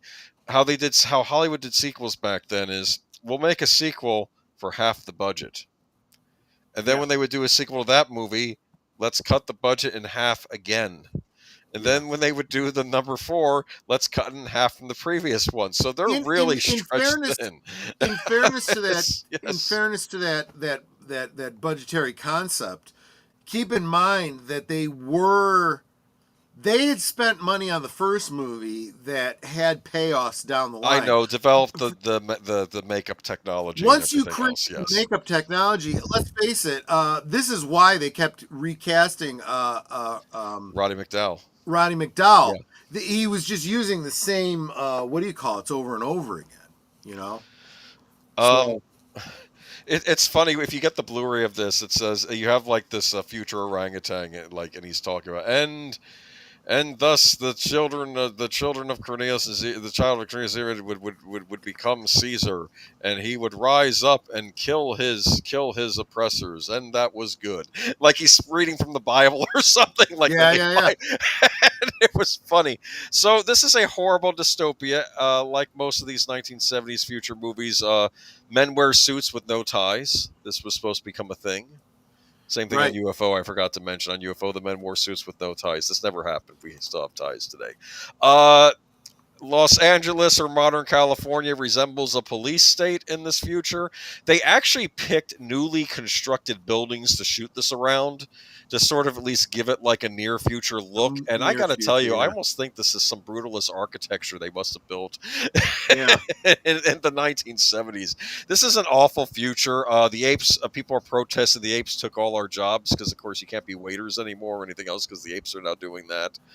And it's just it's awful. And of course, Caesar, he's the intelligent ape of the child of the future. Wait, what's this? Also said parental guidance suggested this should be a clue that there may be some strong themes. Yeah, so there was this idea that if you say parental guidance suggested, it's like parents, this isn't rated G. There are some themes you may not think are appropriate for your children. Maybe check it out. Unfortunately, as parents started to take PG as, oh, well, okay, if I can take my kid to it, I'll take my kid to it. And I went with my mom, like I've said many times, I went to see Poltergeist and some other movies that kind of effed me up a bit. She kind of questioned whether or not she should have taken me to those movies. And then as I got a little older, and it was probably fine and appropriate for me to see movies like Gremlins and Indiana Jones Part 2, but for younger people, it was like, yeah, maybe we need to make it much more clear. Maybe if your kids aren't 13 yet, maybe don't bring them to see this. Hence PG-13. Yeah. This is a getting back to this though. Did you know that they had to heavily cut this movie? The ratings Yeah. board were like, you ain't getting no PG with what you put in this movie. If you I did not know that. Oh. What kind of content was in this? A lot of blood. One guy gets set on fire in one scene, which they oddly enough they leave in the trailer. It's very interesting that in the 70s, what constituted not getting a PG-13 was violence. Yes. I feel like that has kind of reversed itself. And we'll get to that later in one of my other movies that I want to talk about tonight. So, if you get the Blu-ray, it's very neat because they give you both cuts. So you can actually nice. watch the original unrated version as it was intended. The ending is different. Is it? In the original ending, in fact, let's get to that. Let's get to the final speech. Sure. There's, of course, an ape slave revolt, and they actually beat the humans. And there's this. I remember the original ending that I saw was very topical. Yep. It was very I don't know if you'd consider it woke. I don't think it was woke. It was topical. It was maybe it was addressing culturally topical. It was addressing racial tensions issues in the country, yes. And racial tensions. But in it was very clear that's what it was. But it was done in the way that we've always talked about, where it's absolutely appropriate to talk about those things. Those things belong in our art, but they should not be cudgels used to tell us this is what you ought to believe. It was used as, look, this is a problem. I want you to think about it. What is the solution? We're not going to tell you what the solution is. You think about what the solution should be. Yeah. And well, this is what this gentleman to our right was doing, right? He was his name was McDonald, and he was he was basically he worked for the governor, but he was wanting he was, or be you don't have to beat the apes. You can sedate them if they get out of line. Don't he was more about being, you still treat the animals with some humanity. Okay, Yeah. you don't treat them like they are. But and he was sort of sympathetic to Caesar's plight. But of course he's there and the governor's there on the ground. And the governor was rather nasty. He's a great villain in this movie. He's like, Yeah. this will be the end of human civilization, and soon we'll be living under a planet of apes. And he's freaking out if we lose this fight. He said And the thing. He said the thing. and Caesar is just he's because the Malcolm McDowell, he's giving this speech and he's saying, and Roddy McDowell. yeah, Roddy McDowell, excuse me, and Malcolm McDowell was the previous. yeah, that's right, I'm related anyway. That's fair. And he's going, and we'll plot and we'll plan and we'll hide in the shadows and we'll come up with our own government, our own religion, our and Yeah. our own armies, and that day is upon you now. And he points at him, and What's Go great about this is that it, and it's not like we have anything in the modern day like this, but Right. this idea of we should be kind and humane to animals, but reasoning creatures, it's fine to kill them if we don't agree with them. Just saying, this warped kind of mentality. Well, it's funny because McDonald's yelling at him and he's going, I Yeah. ask you show some humanity. And he says, I was not born human. That's what he says in a retort. Yeah. It's actually interesting in the remakes how Caesar's a bit more nuanced because like he learned something at the end of the second movie because he thought, because he gets betrayed by an ape or whatever, he realizes we apes, we're not morally superior to humans. We have the same moral failings as they do. He made that point. But in this, he's kind of on a superiority kick. And in the original cut, his wife, I guess the female he made it with, she goes, no. Remember Yeah. how in the original Planet of the Yeah. Apes movie they said the first word ever come out of Apes was no? Well, that's in Yeah. this. And she says, well, we can afford to be humane for a time. In the other cut, though, that doesn't happen, and the apes and the gorillas and the chimpanzees, they beat the governor to death with the rifles, with the butts of the rifle, and they just wail on him, and it ends that way. And it's I a think very both dark probably work really well. I think both. they're probably both work good really well. endings, but one's darker. Like the I one that's darker, it's almost like there's no redemption for Caesar because now he is the monster.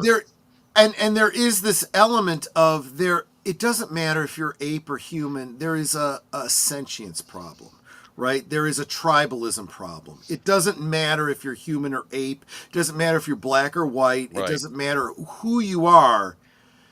You have the propensity for what we call humanity and what is real humanity, which is very animalistic. It's very us against you.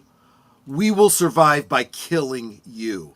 And I see that in modern society when you have a media and a class of people that say it's okay to kill people that disagree with me.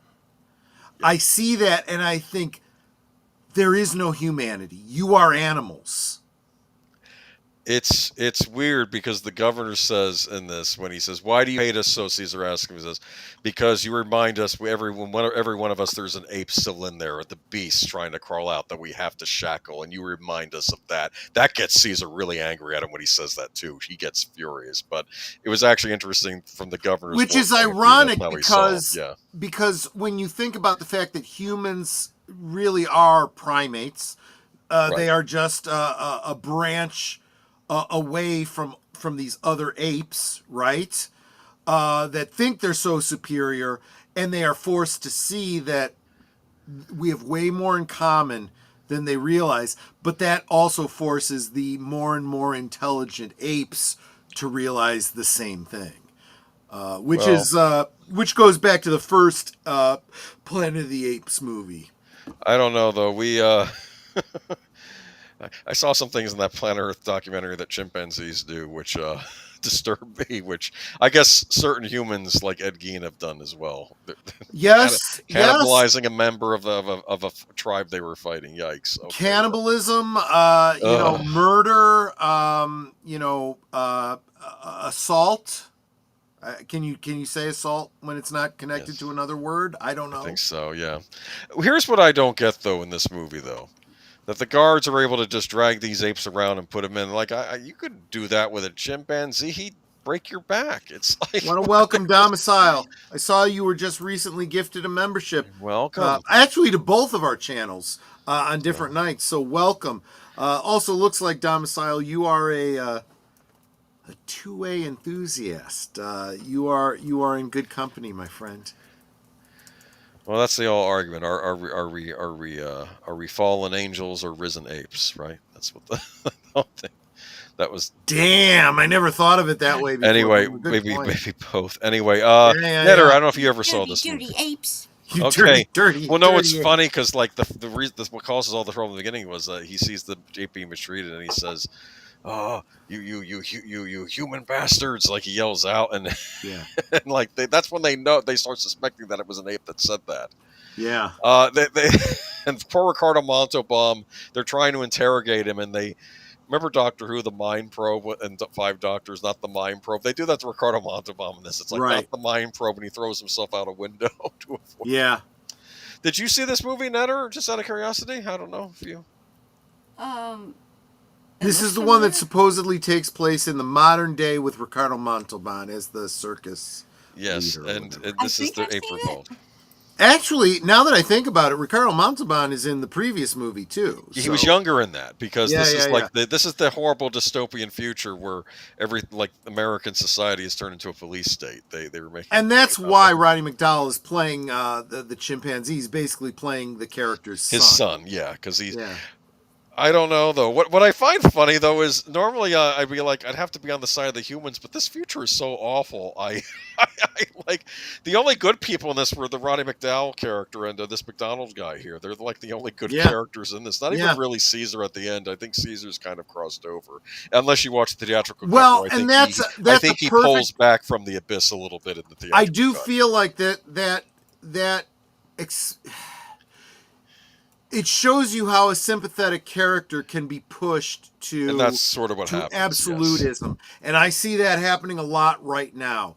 Yeah. When you push and you push and you push against a certain group of people and keep calling them horrible names, they start to embrace that and they become what you villainize them as.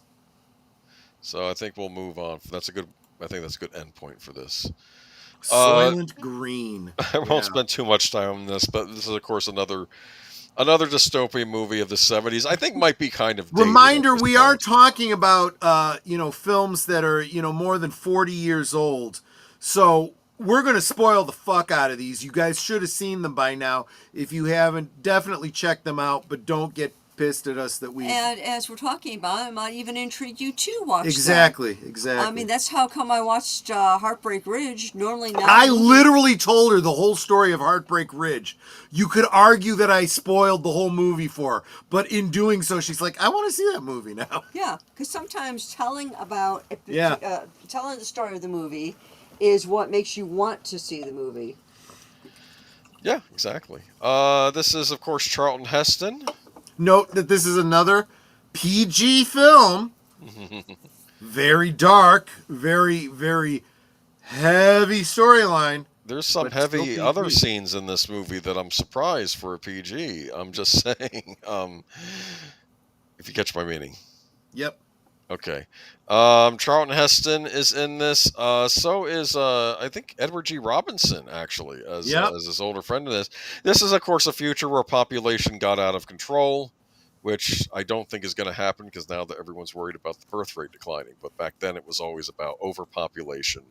And Well, I would argue that this fear back in the 70s has caused certain power brokers to take actions unilaterally that has had a dramatic impact on fertility rates today. And I'm telling you, when humans go effing around with nature, they run the risk of eliminating themselves Look from at the China. evil. Yep. Just saying, China had that Yep. policy. But anyway, if we look at this though, this is something where riot control just scoops you up and throws you in the back of like a truck or Mhm. something. I always thought they looked kind of fun. I feel like an amusement park ride, right? And of course, there's also problems with the environment. Food is getting hard to come by. Like if you want to get a jar of strawberry jam, it'd be like $1,000 or something like that. But there is also Soylent Green, which I guess the government provides, right? You can eat Right. Soylent Green. They with those argue that, proteins. or they claim that this food, It's from the this ocean. this like is a plant algae. very socialist society, because humans are unable to provide for themselves. The government provides them with food rations. These food rations are Soylent, other code names. There's different colors that are keyed to these different foods, and one in particular is Soylent Green. This is the most recent one. They claim that this is made from algae from the ocean. Yeah. Is what they claim. Now, should we do the big spoiler? I don't know, or maybe we should. We should, because in order to talk about the basic story, we really kind of have to spoil it. Soylent Green is people. Yeah, that's the They're final literally, scene. Taking the because of dead this bodies and recycling the protein. overpopulation problem, you have like garbage scows coming around taking, bring out your dead kind of situation. They take them to a processing plant to turn the bodies into protein that is made into Soylent Green to feed to other people. You can also like volunteer. Yes, to end there your life. is what do the Canadians call it? Medical assistance in Oh yeah. Now, what's nice about choosing it yourself is that remember, this is this place that's just the hive of wretched villainy. I Yeah. mean, everything is dirty and bland. There's garbage everywhere and Yep. all this. And they bring you into a room. They give you the drug that's gonna kill you. But then you get to watch like whatever scene you want to watch. You can watch mountains, beautiful or vistas sunset. and a sunset, beautiful music as you expire. Yeah. So those are your last things. Well, the weird thing is, And, and Charlton Heston sees this like, oh wow, the Earth really was that green once, and he's seeing like the deer and things, right? And he's like, wow, this all his stories were real about the past. Yeah. Yeah. It's an interesting film. Edward G. Robinson's final film. He had to go on. It also had to go on Yep. his director's father died. Didn't know this. Max Fleischer. Okay. But yeah, it's just I don't have much to say about it. I don't know. It's probably dated now, I guess, at this point. But it was still impactful when it came out. Yeah, this whole idea of, and honestly, what bothers me is there's still people that believe that we are overpopulated. The only people that could possibly believe that have never left the city. Yes. Because if you have never traveled outside of your city, or driven from one city to another, you haven't seen open plains, open land, where your nearest neighbor is, 25-minute drive away, Yep. there's a lot of land out there that you could be living in, and you have chosen to live in highly condensed cities. Just saying. This fiction puts everybody, makes you really appreciate government cheese. That's yeah, funny. well, I'm sorry. no, absolutely. Now I wonder what's in the government cheese now. I'm just saying. I may one of these days do a liquid lunch talking about government cheese. That's a very interesting history. Oh. Real quick. I don't know if I can I can't. Give me a second. You I'm can. going to take you out for a second so I can go big. Yeah. Working on a, well. Oh my goodness. His head fell off. His head Oh fell off. no! It's the end of the Bionic Man. That is a bummer because Was it sealed? it literally snapped off. So it's a custom head of Lee Majors. But yeah, I'm gonna have to buy a new one now. $6 Million Man action figure in Mego scale. The original, of course, being a 12-inch figure. Oh, this is killer. This just shoots me in the foot. Finding Sorry, out that man. my custom figure is broken in the middle of a stream that I wanted to show it off. Well, that's what they make the Damn it. Craggle for, right? Well, how the heck to the head, Brady? I have no idea. Is it the neck part? The that neck broke? the neck tab snapped off. Yes. Did your action You can figure replace Svengoolie that? come in and just We snap his can head off? replace it. We have the technology. What if the figures come to life at night and they start attacking each other? You ever think about that? I'm just saying. But There we go. The $6 million so I had all of the toys. They were all 12-inch action figures. Well, not all of them. I didn't have any of the Bionic Woman stuff. My mother was really resistant to me buying any female characters. Really? Even in the superheroes, she didn't want me to have Wonder Woman and the Invisible Girl, and I'm like, they're all superheroes from the same line. What's the problem here? No, she didn't want me to have any dolls. It was okay with her that I had action figures.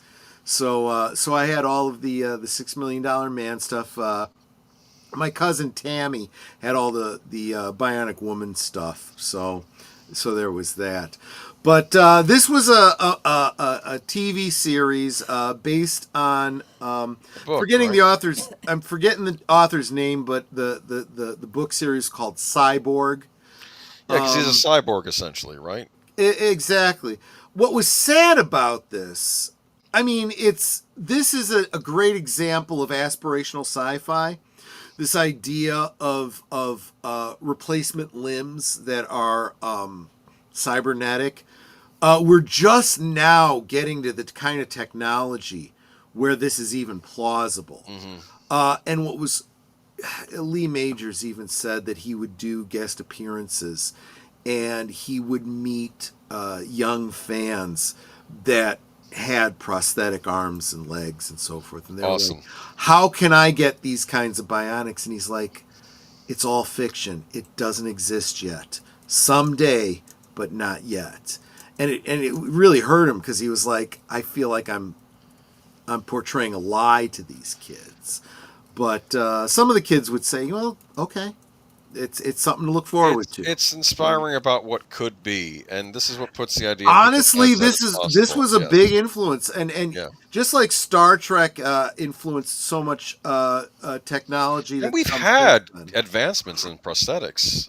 Absolutely, far since then. And now, because of the different kinds of materials that we have that we didn't have back then, the fabrication abilities, 3D printing and stuff like that.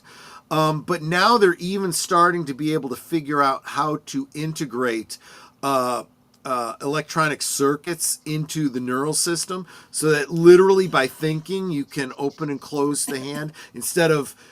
I don't know how many people know this, but until very recently, you would have to, like, for example, have a very tight fitting arm that would you'd have to squeeze the bicep to cause the hand to open and close, for example, which was very clunky.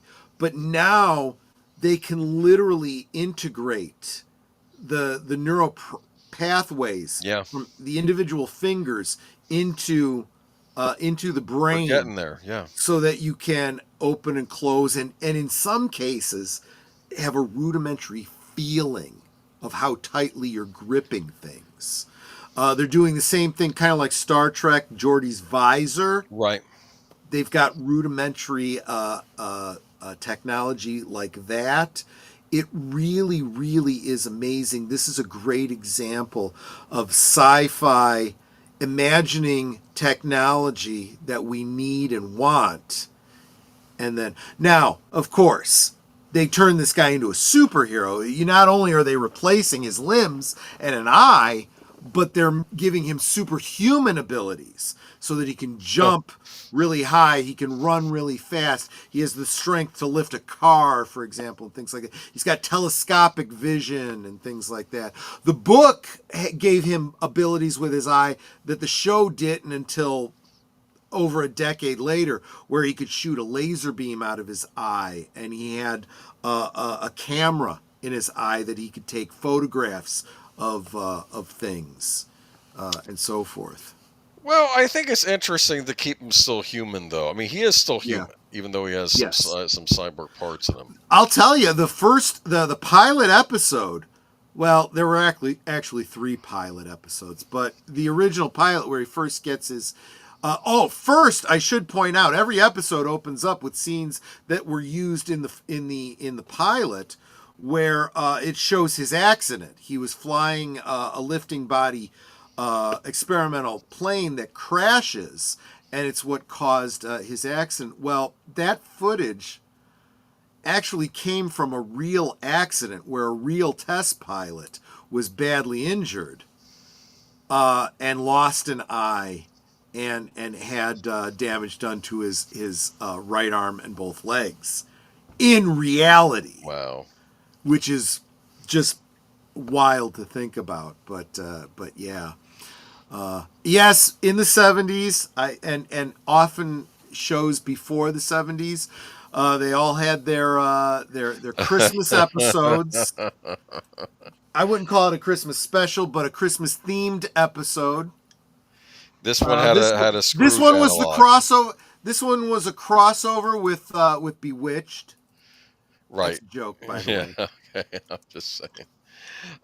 Moving on, though, we also had of course, let's talk about. So Bionic this was Woman. a spin-off of the Bionic Woman. It was originally meant to be just a single storyline where Steve Austin, the Bionic Man, has a girlfriend who is a tennis pro. In fact, I better not bring this one up on camera because she. Let me go back to my full screen. I have not yet finished this figure, so I can't show you the whole figure on YouTube. But she'll look like this when she's fully dressed. Look at that. But she is wearing jeans and tennis shoes. Yes, I have a custom of that one as well. She was a tennis pro who, during a skydiving accident, had her right arm and both legs crushed, and damage to the left side of her head that caused her to lose hearing in her ear. And she was going to die. She was absolutely going to die. And Steve, who is a government agent, he was a NASA astronaut, who think RoboCop, right? Yeah. He's saved by a government grant, but that means he's basically an indentured servant as a government agent to use his abilities as a spy, right? And super agent. He says, look, to the people, in the agency that he works for, I want you to help Jamie. And they're like, we can't. It costs, $6 million just to, we don't have it in the budget. He's like, look, I've done so much for you guys. If you want me to keep working for you, you need to do this for me. And it's great storytelling because there's a little bit of government, okay, fine, but then she's going to be working for us too. You're both going to be slaves to the government. And, and he kind of speaks for her, so she doesn't have any agency in this. It's an incredible story. And both of their origin stories are them wrestling with, do I even want to live like this, let alone, owe the government, right? Don't they do a TV movie later on where they get married, as I recall? Yes, they did. Yes. That was in the 80s, though, so I didn't bring that up. Okay. But the original story was, again, hard sci-fi. They go with the storyline where she starts to reject the bionics, and then they can't save her, and she dies at the end.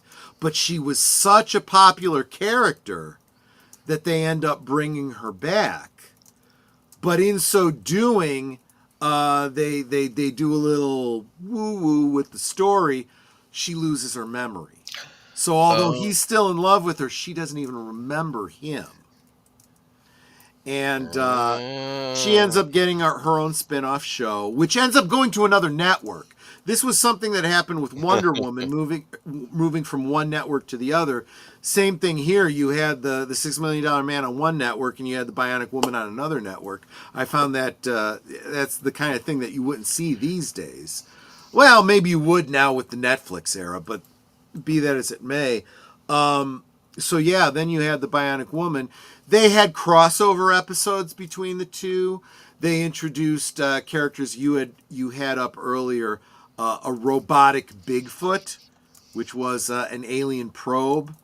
The whole story behind Bigfoot was it's not really the missing link. It's actually an alien probe. What? Yeah, there was. Yep, that one is that particular actor is. I'm forgetting his Lou first Ferrigno. name. No. It's Cassidy. I forget his first name. He's the one that played Lurch in the. I'm thinking of somebody Addams else. Family. Jack Cassidy? Was it? No, not Jack. I don't think it was Jack Cassidy. I forget. Alexa, who played Lurch in the Addams Family? The main male character, Lurch, is played by Carl Strucken in The Addams Family. That was the movie. Alexa. Oh, Ted Cassidy. Booger's got it up there. Ted Cassidy. Thank you very much, Booger. I'm Yes. not quite sure how to Alexa, help you with stop. that. Alexa, shut up. Ted Cassidy. There were two appearances of the of Bigfoot. One was Ted Cassidy. The other one, the first appearance of him, was Andre the Giant. Did they have a fight? Yes, he gets into a fight with Bigfoot and tears off his arm, and that's how he realizes that Bigfoot is a robot. Oh, okay. That's There was interesting. also conflict. They also did a great story with the 7 Venus million. probe. Oh, No, the Venus probe, which was based on a real probe that Russia sent to Venus. Very interesting storyline. But yes, there was also a story, The $7 Million Man, where there was, another agent that was given bionics that were more advanced than his, but he ends up going kind of rogue, and so Steve needs to bring him in, which is a rough story because they were friends and whatnot. There's also a character called they call him Mr. X. Yes, this is the this is not the original Bionic. Oh yeah, it is. Yeah, it is. This is the original Bionic Man action figure. This is the one I had. You'll notice in the lower left-hand corner, he's lifting a V8 engine block. That's the one I had. Later versions of it, he had a gripping hand that could grab and lift a steel girder. A steel girder that was orange for some reason, but never mind that. So yeah, I had a lot of these $6 Million Man action figures. Maskatron was the toy based on John Saxon. John Saxon plays a friend of Steve's that is replaced by an android. That same technology is used to create female robots, the fembots, that show up in yes, please. both $6 Million Man and the Bionic Woman. No, it was not Kung Fu Grip domicile. That was actually different. Kung Fu Grip was a rubberized hand popularized in the G.I. Joe line. G.I. Joe actually had their own bionic figure called Atomic Man. He had bionic legs and hand just like the $6 Million Man. The difference was that his hand had this little rotor in the wrist that as you turned it, the hand would spin and he could hold on to a propeller that would allow him to fly. Kind of a go-go gadget kind of a concept. This is what I'm saying. This bionic trend was repeated in every other company wanted to get Still in exists today. If we're this being was honest here. this G.I. Joe, I believe, was a Kenner figure.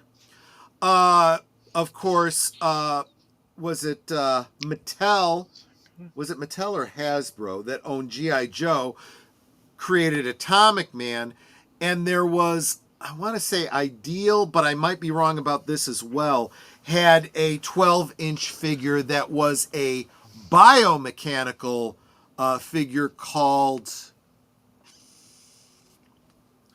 damn, I'm forgetting his name. I had him too.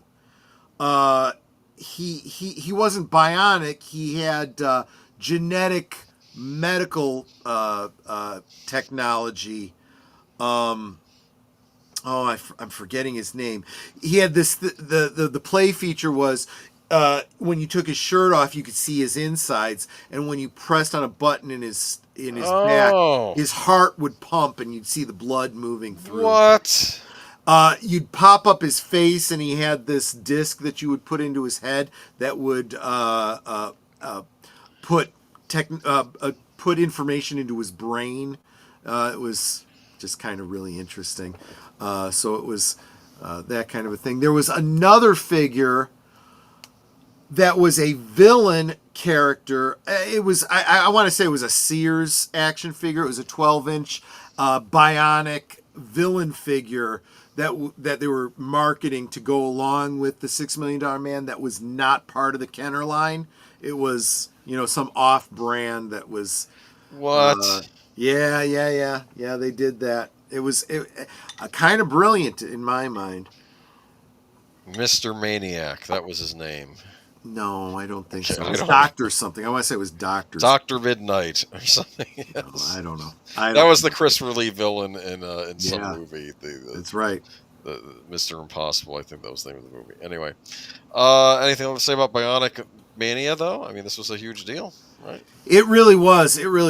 And I had all of this stuff. Oscar Goldman had an exploding briefcase. He had an exploding desk because he was a spy, right? So, you'd have to have self-destruct mechanisms to prevent the bad guys from getting all the secrets and whatnot. So. I like the idea of this potential cinematic or television universe with Knight Rider, Bionic Man, and yeah.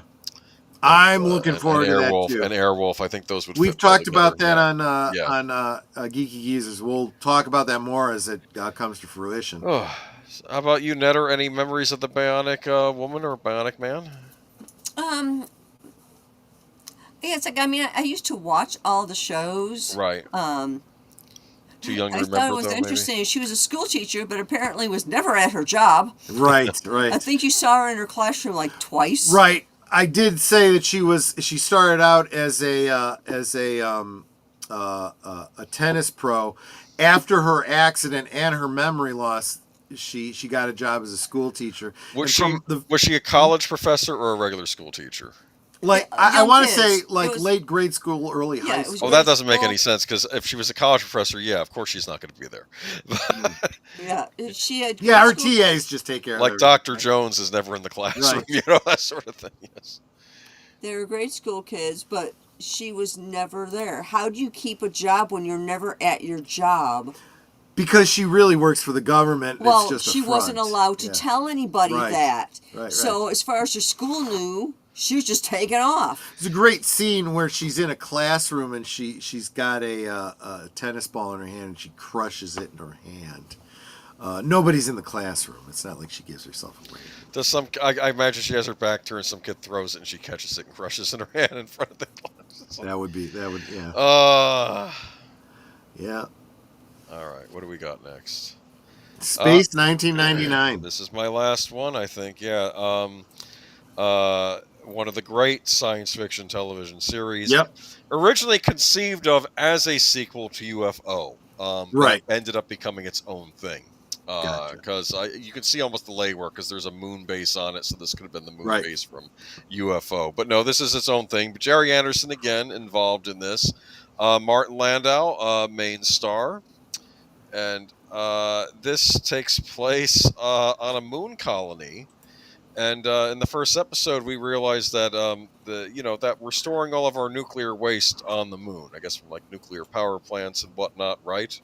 That was actually a plan that was put out in the late 50s, early 60s. Yes. The only reason it never happened was because they thought through the logistics of shooting nuclear waste into space. What happens if, If it something comes happens? back in the atmosphere, that could be a disaster. Yeah, But exactly. apparently they figured out a way to safely transport it. But then he's realizing, wait a minute, we've just created the largest nuclear bomb in all of human history by storing all this waste in the same Yeah. spot on the moon. Yeah. And the first episode has like this space, like the astronauts up there, they're getting some kind of weird, like virus or something, and it's making them go crazy. And they keep, I think one of them finally crashes into the radioactive waste, and basically it explodes. Causes a big nuclear explosion. That's so Which isn't large. how nuclear waste works, but okay. You know something? Can I enjoy my science fiction series? Thank you. Oh, yeah, Okay. yeah. So Martin Landau is Commander John Koenig, leader of Moonbase Alpha, and Barbara Bain is Dr. Helena Russell, head of the medical section, almost like his Mr. Spock kind of. Right.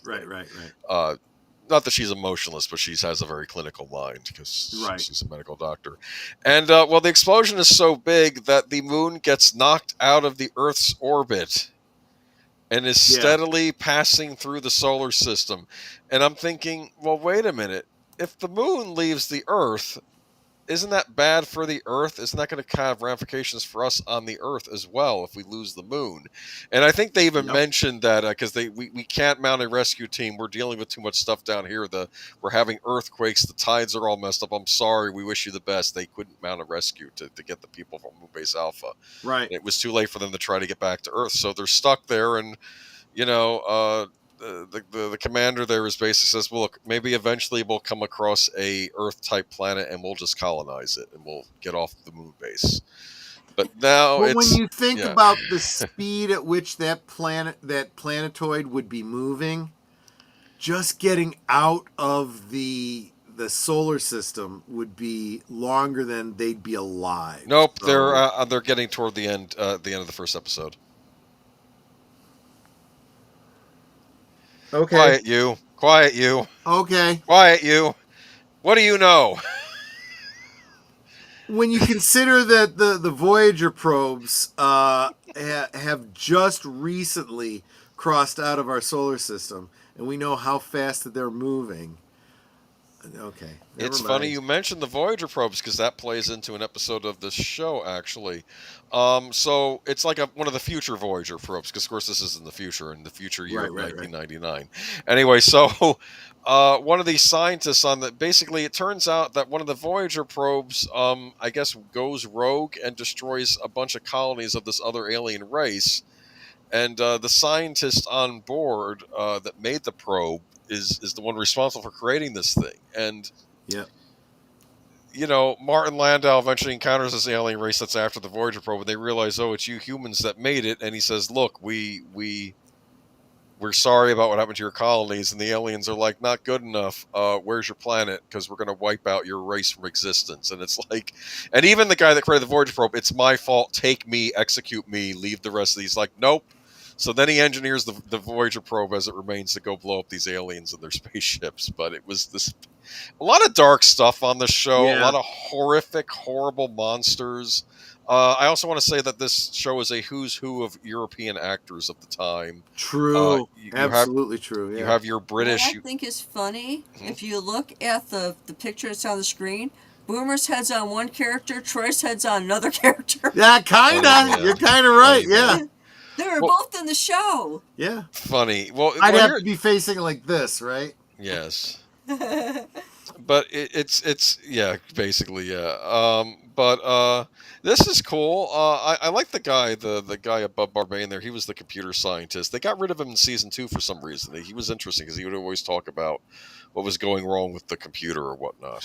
I like the uniforms. If you think about it, these uniforms are very similar to the uniforms you see in Star Trek: The Motion Picture. Yep. They also have that color scheme that's very Star Trek-esque. They did. There was a Mego line of these action figures from Space 1999 too. Interesting. Yeah, Yep. I think I had one of the shuttles. Here's what happens though. Apparently, even though this is just uniforms for the moon colony, though, because they didn't the space program kind of got scrapped on Earth. Like they wanted to do exploratory missions in space, and then I guess the governments decided no, we're not going to do that anymore. But now they're forced to do it because now they're on this flying, hurtling satellite through space. Yeah. They run into some horrible creatures on their journey there, but there you go. That's them in the spacesuits and whatnot. Christopher Lee shows up in an episode. Interesting. Does he play an alien? He does play an alien, and they're like four aliens, and they're stuck in some kind of cryostasis. And they try waking up one, and they kill her by accident, like the one female, and the rest of the aliens are male. And they go on to say, "Yeah, we're the rest of our race." I almost expected them to say, "Yeah, she was supposed to be our Eve," but I guess that plan is scrapped. So yeah, you're the last of your kind. That's it. Sorry, guys. Well, no, but then they say, "Look, we have one cryostasis tube left." Okay, so we heard your Earth is inhabitable. We'll go there. We'll take one of you with us if you'd like. We can fit one of you in with the cryostasis if you send us on the way.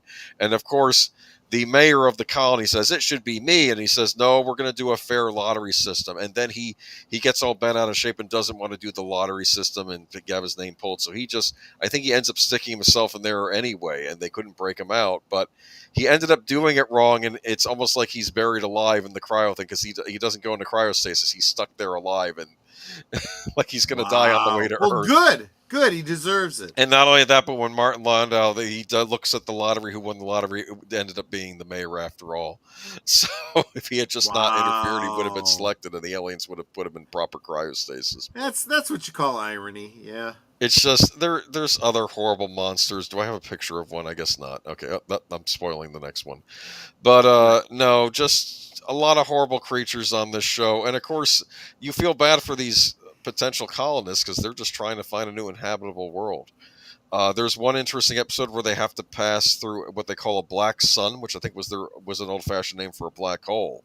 Yep. And they're headed right toward it, and they weren't sure if they were going to make it out alive, basically. And he ends up talking to some weird spectral alien lady, and she basically tells them, "Oh, we know who you humans are. You're going to proliferate throughout the galaxy or throughout the universe." So it was an interesting prediction of where the human race was going to go. That well, it definitely gives you some hope for what seems like a fairly bleak otherwise story. Yeah, this starts out as kind of bleak, but it has its bright moments on it, and yeah.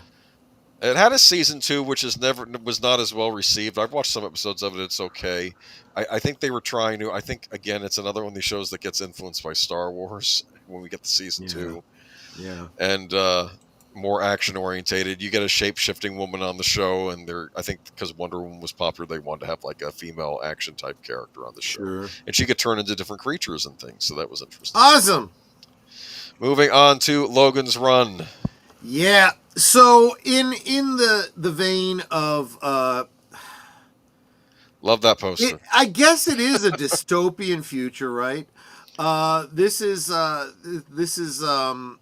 future in which all the people live in a very controlled city, a domed city. All of their needs are met. They have a lot of free time. Seems like there's not a lot of work, a lot more leisure.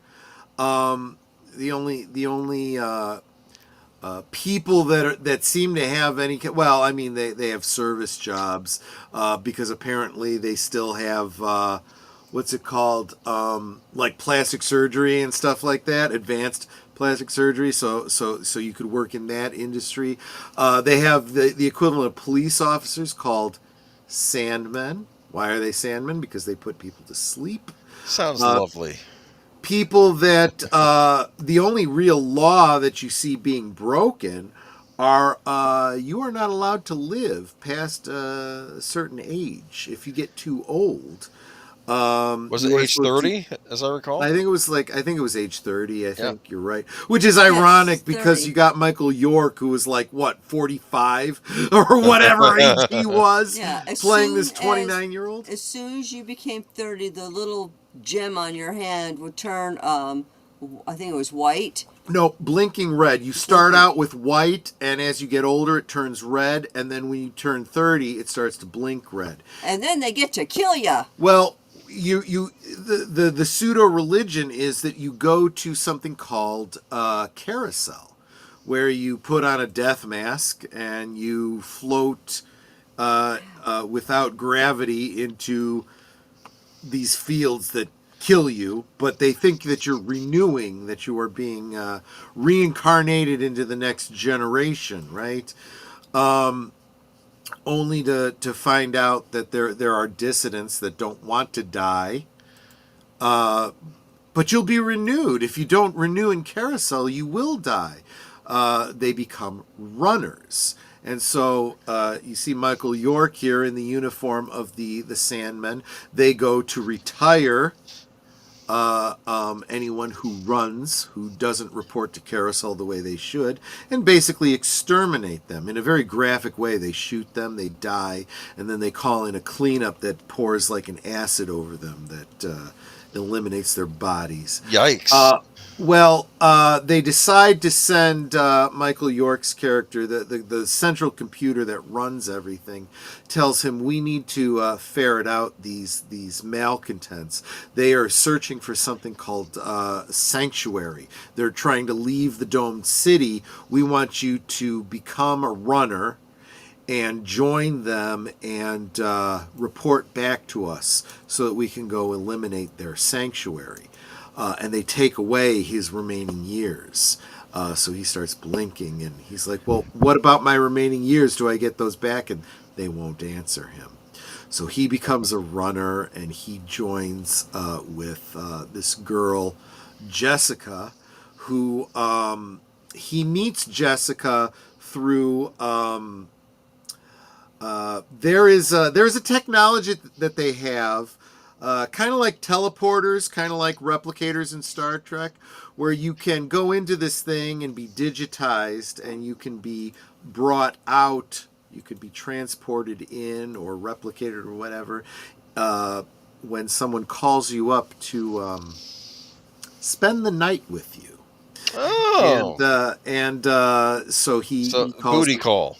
Yeah, you notice she's wearing a necklace, and the pendant on it is an ankh, and that is a symbol of these resistors that are working in the equivalent of an underground railroad to get people out of the city to survive past the age of 30.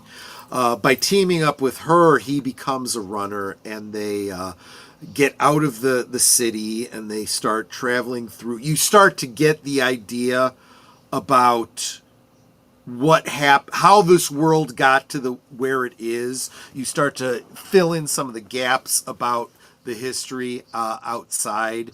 They get outside of the civilized area.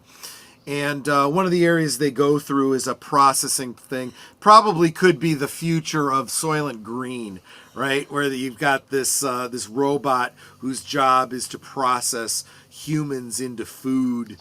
For later, and as they get there, they end up. It's a frozen wasteland that they're in, but they had to go through like an underwater thing. So when they get to the other side, they're in wet clothes. They need to change. So next slide.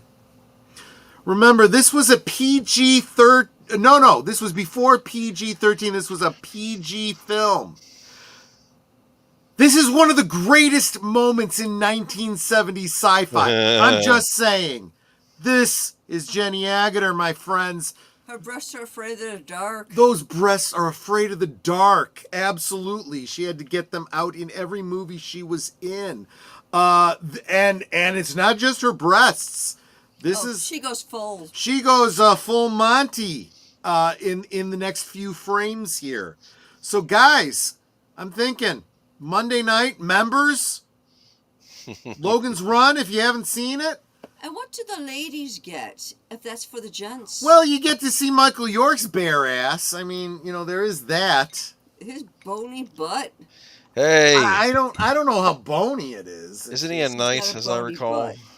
Well, he is now, I suppose. For whatever Sir that means Michael these York. days. Yeah, it just means that he's a wealthy actor who pays his taxes in Britain. That earns you the royal order. But Who did he play on Superman the Animated Series? I think he was one of Darkseid's underlings, Kanto. I think that's who he played. Okay. He did the voice of him. But yeah, so she's got to get out of those wet clothes. So yeah. Do you know who Malcolm McDowell voiced on Superman the Animated Series? Jor-El? Nope. Metallo. Oh, I like that. That's good. That is They good. always got the best actors to be the villains, yes. All right, is that it for Logan's Run, though? Yes, this there was a TV series as well, cast with all different actors. And I can see it as a TV show. Oh, it was really good, actually. It was really good. It kind of retcons a couple of elements so that the story could continue. Really, really liked it. A lot less nudity in the television. Yes, because the networks, those darn networks. Yeah, you could only get away with so much in the 70s on television. Star Wars Mania. Guys, you don't understand what Star Wars did. Boomer even mentioned it when he was talking about how the second season of 1999, Space 1999, was directly impacted by Star Wars. The idea to do a Star Trek movie was directly because of the success of Star Wars. There were so many Star Wars knockoffs and rip-offs and alternate versions, and a Krull was a direct response to Star Wars. It was just amazing. There's that original poster with the buff Luke and the Princess Leia with the cleavage. Yeah, there's the leg too. So this is very interesting. That costume in that there with the low neck, right? Think about this. Try to remember the original Star Wars. Princess Leia, when you meet her and she's got the buns on the side of her head, right? And she's dressed in a white gown, high collar. Yes. However, in the very last scene, in the when she's giving the awards to Han and Luke, she's wearing that dress. With the dip. So there are promotional pictures of her where she's got the buns on the side and she's got that scoop neck in some of the promo pictures. So it's not that picture isn't wrong, so to speak. The only thing that's wrong with Luke's Luke doesn't bare his chest, although what he is wearing is a gi, a martial arts top, which you totally could pull that open like that. When I used to take karate and I'd get overheated, I would literally do exactly that. But the difference is he's wearing white boots in that picture, whereas he had like a beige wrap up to his knees. Right. And definitely way more muscular in this picture. But I am working on a new Cantina follow-up to the last standalone video that I did, talking about the Power of the Force figures and how the first Luke Skywalker Power of the Force from 1997 very much evokes this particular Luke with the buff and the open chest and the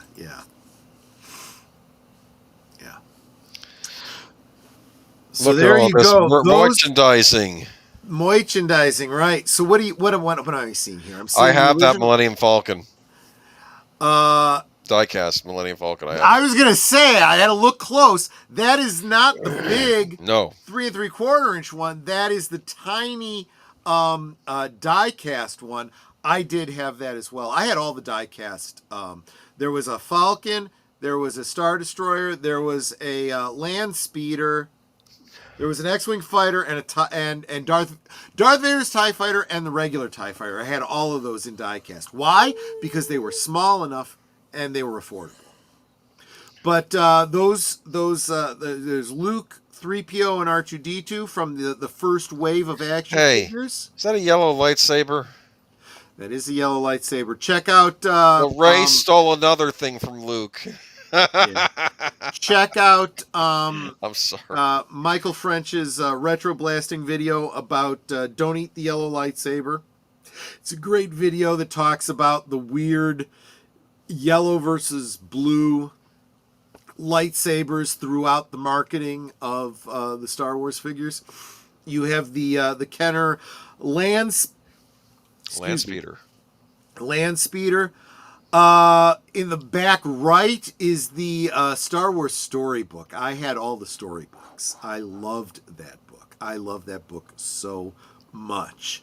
The original poster monthly. Those posters contain some of the best promotional stills from the Star Wars movies. And I'm guessing that in the lower center, 15 cents, was that bubblegum cards? Maybe, like the sure. Topps series. Topps Could had a be. Star Wars series. Yeah, that's probably what that is. I didn't get the Star Wars ones. I got the Empire and Jedi ones. Those were the 12-inch action figures. Not a great picture, but it's probably from a commercial. It is. And you notice you got the girl with the Princess Leia, because they were trying to push the whole Princess Leia as Barbie. They had alternate clothes for the Princess Leia. They were trying to push it as a Barbie type figure. That Chewbacca mold was reused later as the Bigfoot figure with just a different head For $6 million man. For the $6 million man, and it had a removable chest piece to show the circuitry. Yeah, That's very cool. But yeah, those look like some 70s kids right there. very, yes. Moving on to So, what is this? This Sorry. was weird. I did not have this. This was an alternate version of the Landspeeder. The original Landspeeder was just kind of like a car with suspension that made it look like it was floating. You can move it on the wheels. It had a little cool. push button so you could open the bonnet and see the interior sticker inside that represented the engine or whatever.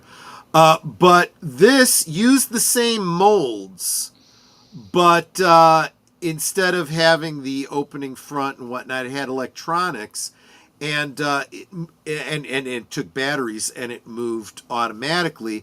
And you had an R2D2 clicker that would send a signal to it to go forward and backwards.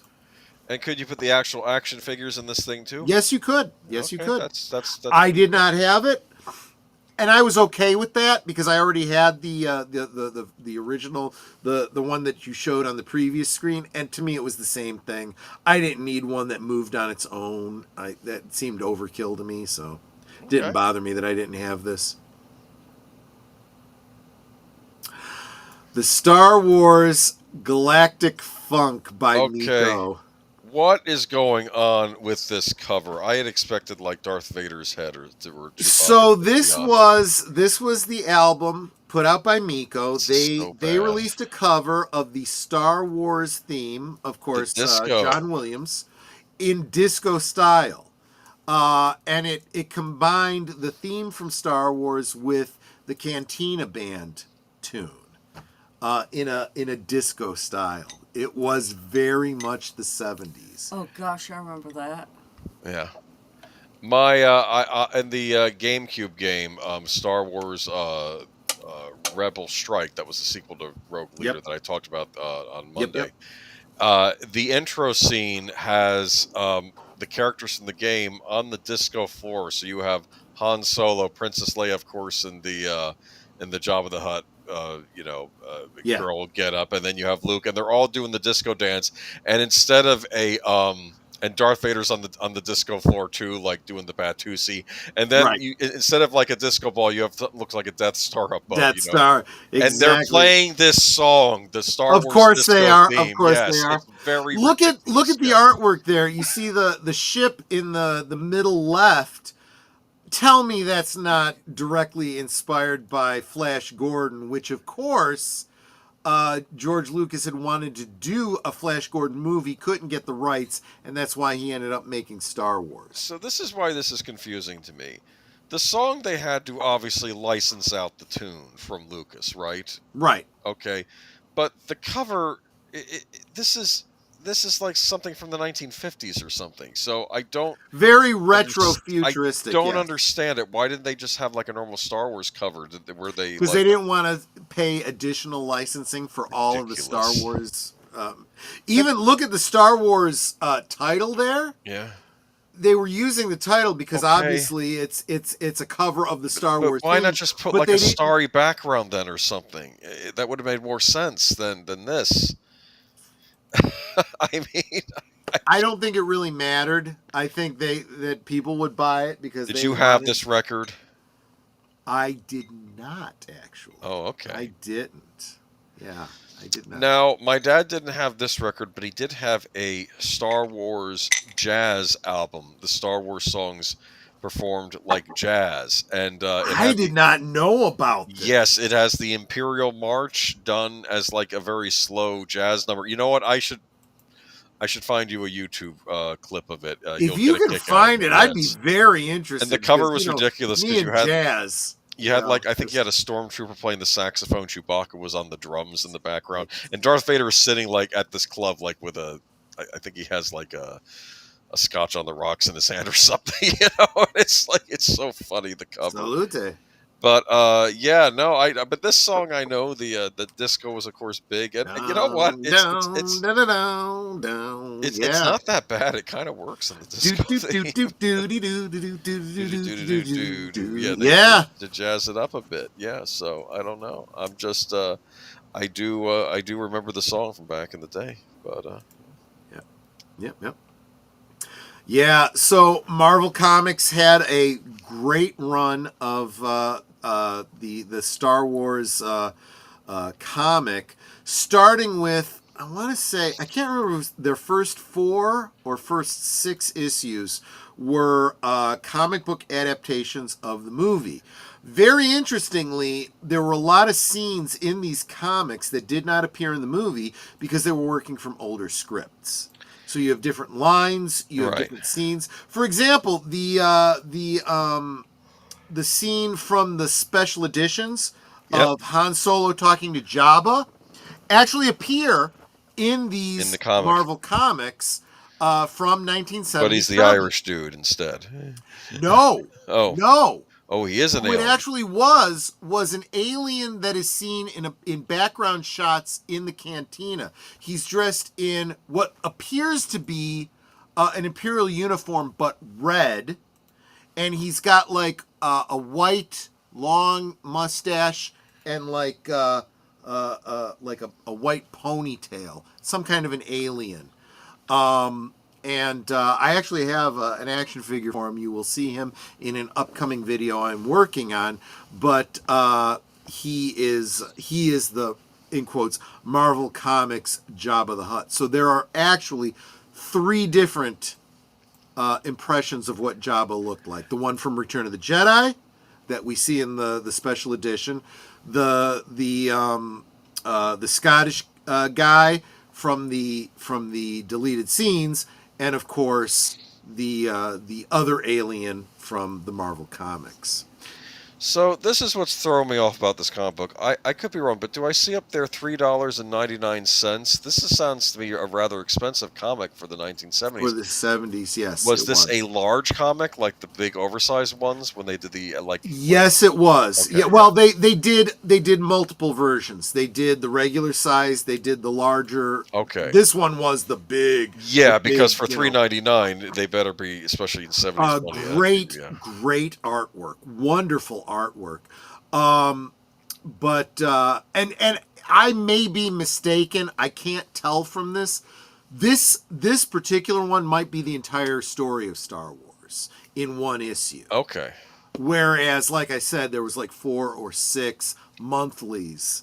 So you could get like multiple versions of this.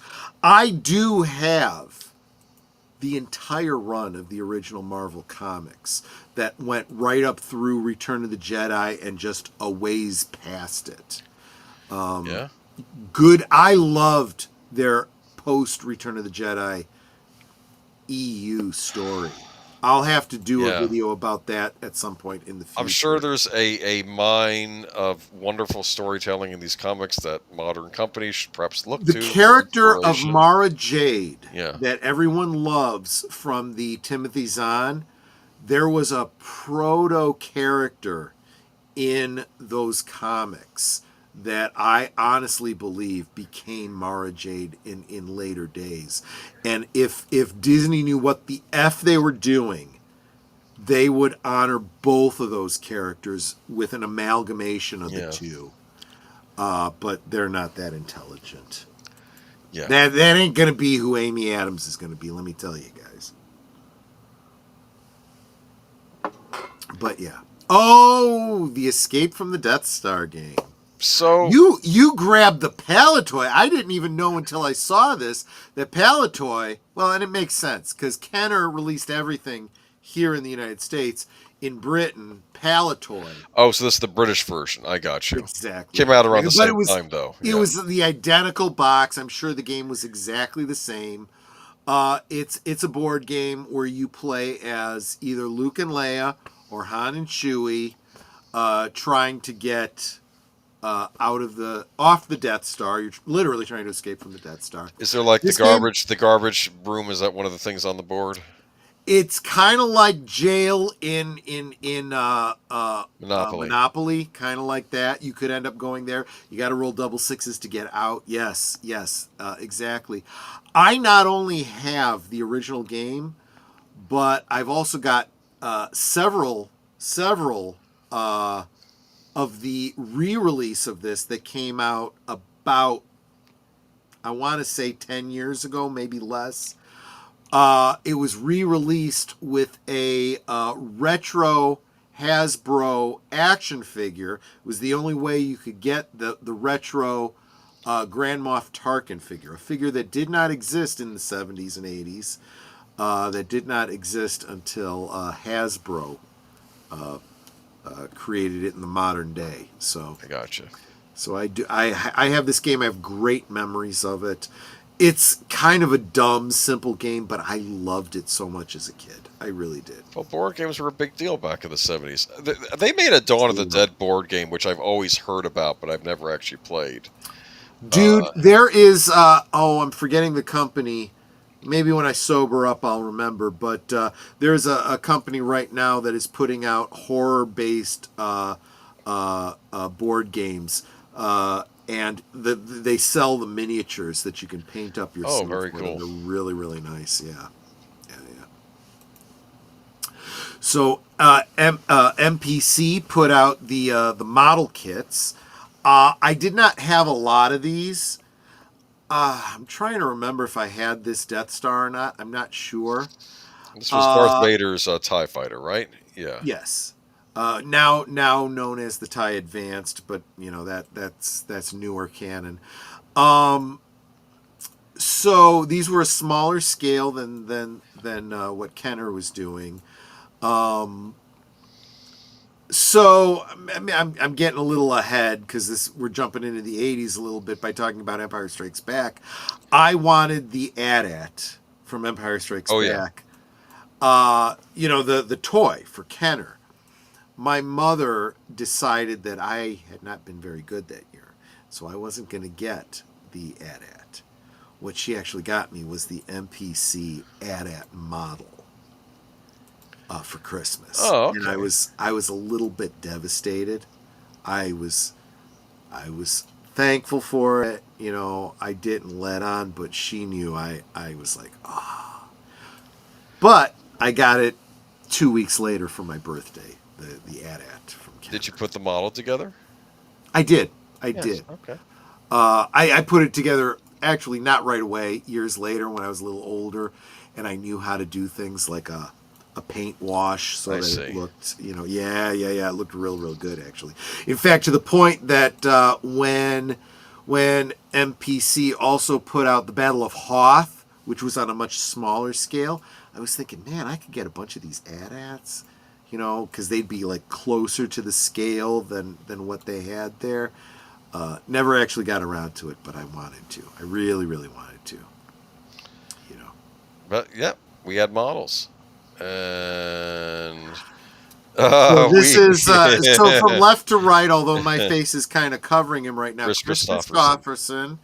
Christopherson, Marie and Donny Osmond, and Anthony Daniels as C-3PO.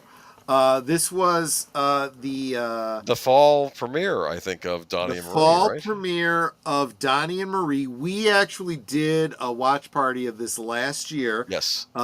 Donnie and Marie had a weekly variety show. I've talked a lot about 70s variety shows here. And what's really cool about this, and I pointed it out when we did the watch party of this, it's kind of funny because Donnie and Marie are brother and sister. And they didn't know at the time they were playing characters that would prove to be brother and sister. Very funny. And you had Paul Lynde as the Imperial guy, right? He had a song number. Right. That's right. He's like the Darth Vader. No, he played an Imperial like the Moff Tarkin stand-in or whatever. Yeah. Yes.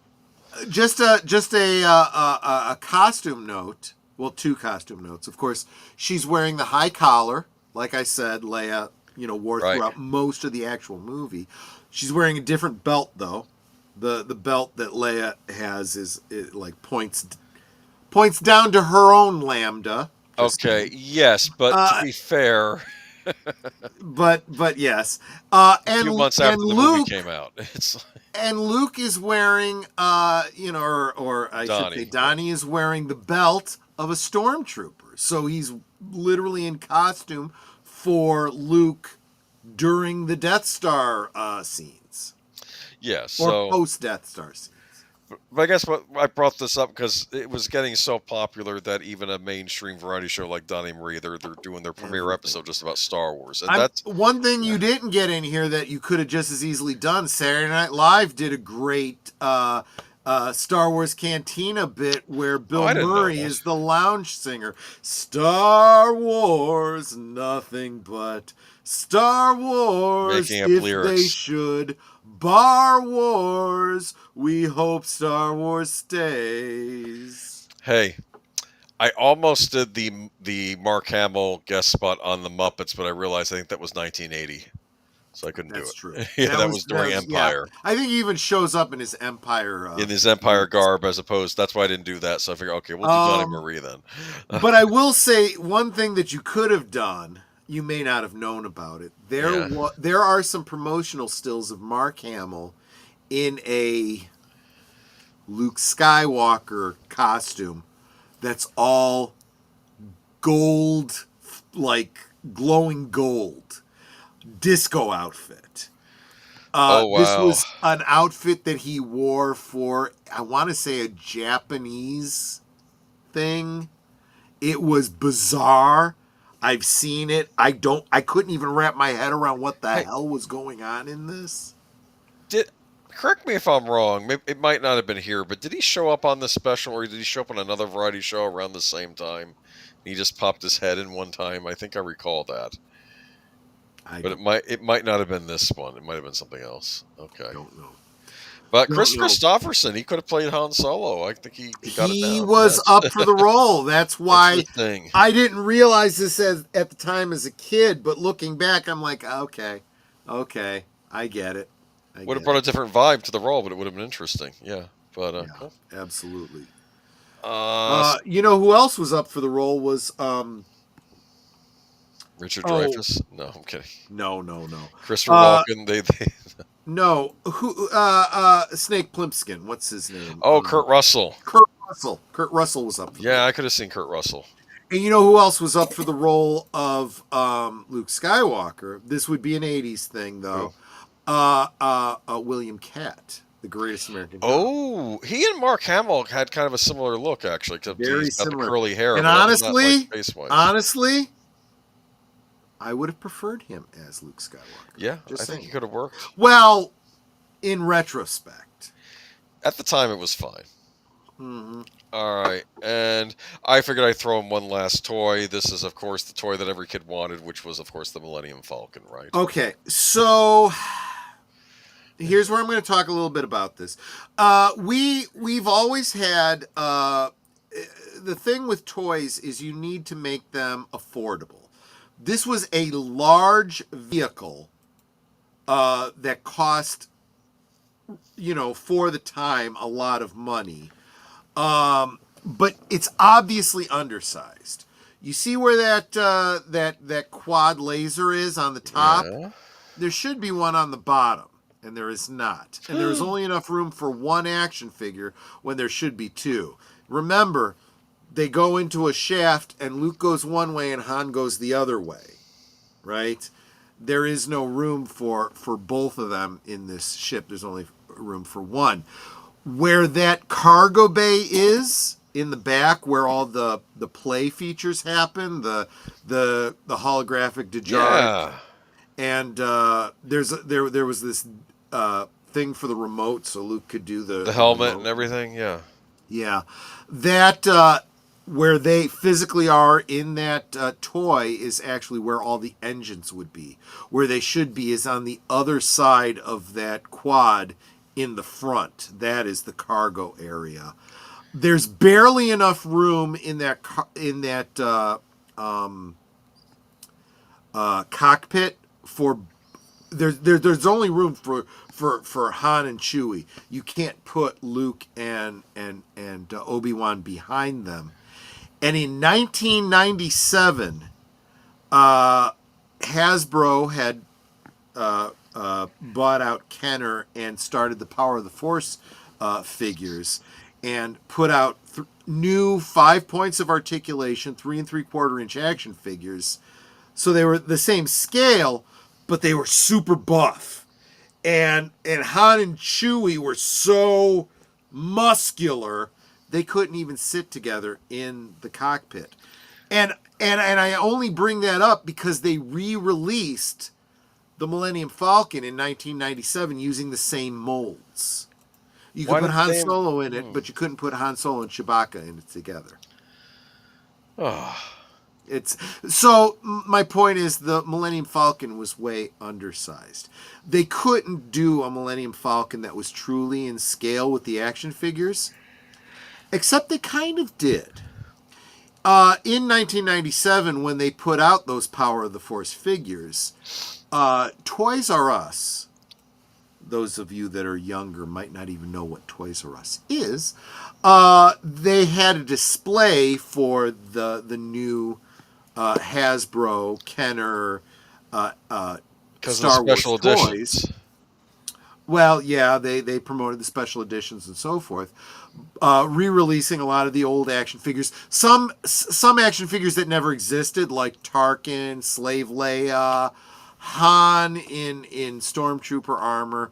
Well, they did a display for Toys R Us, which was an enlarged version of the Millennium Falcon. It was just hollow vacuum form that hung from the ceiling, and it would be in scale with the action figures. Well, my wonderful, beautiful enabler, Netter of Netter's Network, obtained one for me, which I am over time customizing, putting the Dejaric table in the cargo bay in the correct place, filling out the cockpit, quad lasers on the top and bottom. So that's many years in the future. I don't expect to see that in the next year or two, but that's something I'm working on for the future. But didn't you? It was taped to the roof of the car, right? So she won it in an auction on eBay. We drove out to Columbus, Ohio. No. I'm sorry, Cleveland, Ohio. And we thought if instead of taking our car, if we borrowed a buddy's Jeep, we'd be able to fit it in the back of the Jeep. Well, only to find out it's too big to fit in the back of the Jeep. So luckily the Jeep had a cargo rack on the top. And so we wrapped it in a tarp and tied it to the top of the Jeep. So we're driving down the Ohio Turnpike with the Millennium Falcon on top, and the tarp on top of it flapped open enough that you could see the cockpit. No, we had it so wrapped tightly around you could see the outline. You could see the outline of it. And that's how people a were lot of people honking knew and just going, they were like, "Wow, it's the Millennium Falcon!" I'm like, dude. Was there a hailstorm going on? You're having to swerve between the hail like the Millennium Falcon with the asteroid belt? No. The asteroids. Don't quote me the odds. No, yeah. Yes. No, But I don't know. So this was Star Wars, though. But this was a very special time to be a kid, wasn't it? Yep. Definitely check out my most recent video. I do a video about the action figures, specifically the history of these action figures and the Cantina play sets. Check them out. I think you will like them. I do talk about Blue Snaggletooth. Notorious Blue Snaggletooth. Yeah, look, thousands of those figures were made. There's a lot of them out there. You can find auctions for them all the time. They're going for way too much money. Stan Solo has a repro of it, and I'm happy with it. I am very happy with it. For, I want to say $30 for this custom boutique action figure replica, way better than spending a friggin' $1,000 on a overpriced original. Fuck that shit. All right. That's it. That is the 1970s sci-fi. Look, my takeaway from this is sci-fi was always meant to be aspirational on the one hand. This is what the future could be. And on the other hand, cautionary. Don't make these mistakes going forward as these technologies happen, right? As we start getting into cybernetics, Terminator. as we start going into, AI and all this kind of stuff, all these dystopian things, don't make these mistakes. And unfortunately, in 2025, I'm looking at the world around me, and we're making all these damn mistakes. And it's like, where the fuck have you been for the past 50 years? You have not been paying attention. We're literally making all the mistakes of all this sci-fi from all these years. You morons. More off than on. They're very off. This is absolutely ridiculous. Oh, I'm sorry. Let me bring you guys in. I didn't mean to not have you made it a one-man show again. I didn't mean to. But yeah. That's what I'm saying. And look, I didn't talk about it tonight, but yes, the holiday special is very near and dear to my heart. That was from 1978. I love the holiday special because it was Star Wars EU before there was an EU. It was all we had, along with Splinter of the Mind's Eye, between Star Wars and Empire Strikes Back. We didn't know there was going to be an Empire Strikes Back then. We take it for granted now, but the kids that we were didn't know if there was going to be another Star Wars movie. So amen and thank goodness for it. Yes. Oh, it's kind of I guess here we are.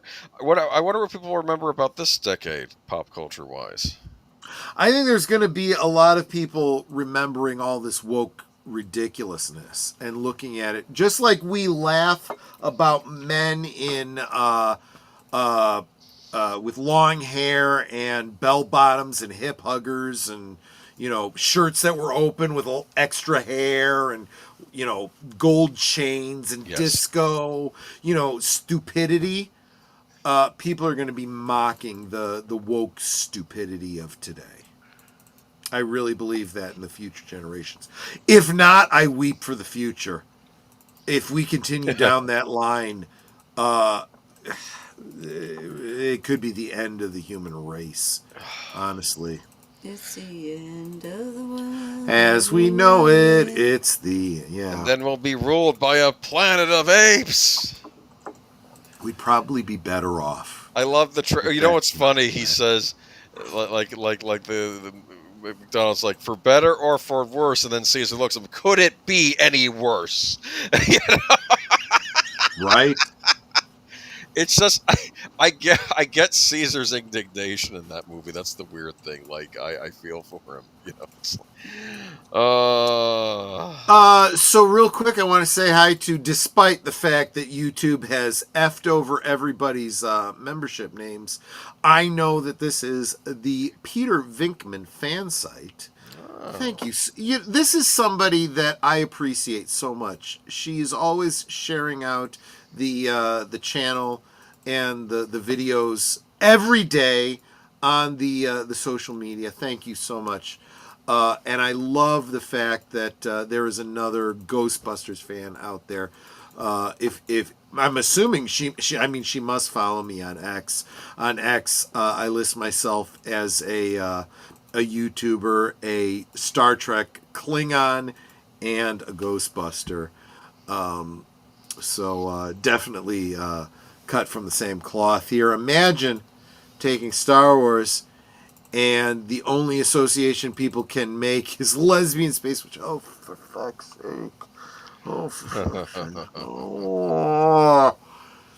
So, you may not have been there. On Monday, I did a rewatch of the Star Wars Holiday Special, where off-platform I shared the Thank the Maker edit, which removes the Diane Carroll mind evaporator scenes and replaces them with scenes of a film called Star Wars Outlaws, not to be confused with the series, the video game, or the video game that George Lucas had planned. No, it's an adult parody involving a Twi'lek and whatever the race is that Ahsoka is. Two female characters out on the dance floor doing some dancing. Those are the kind of lesbian space witches I could totally get behind. Not what Disney is doing with them. Just saying. But by the way, apparently the Rian Johnson Star Wars trilogy is not happening. That news came out I am today. so shocked. Ow. This is my shocked face. I could fall over and die of not surprise. I don't even know if that's even worth about commenting on for Sunday, but I just We could almost make it a joke, just bring it up. I want it to happen. Just spend like 20 seconds. Guess what?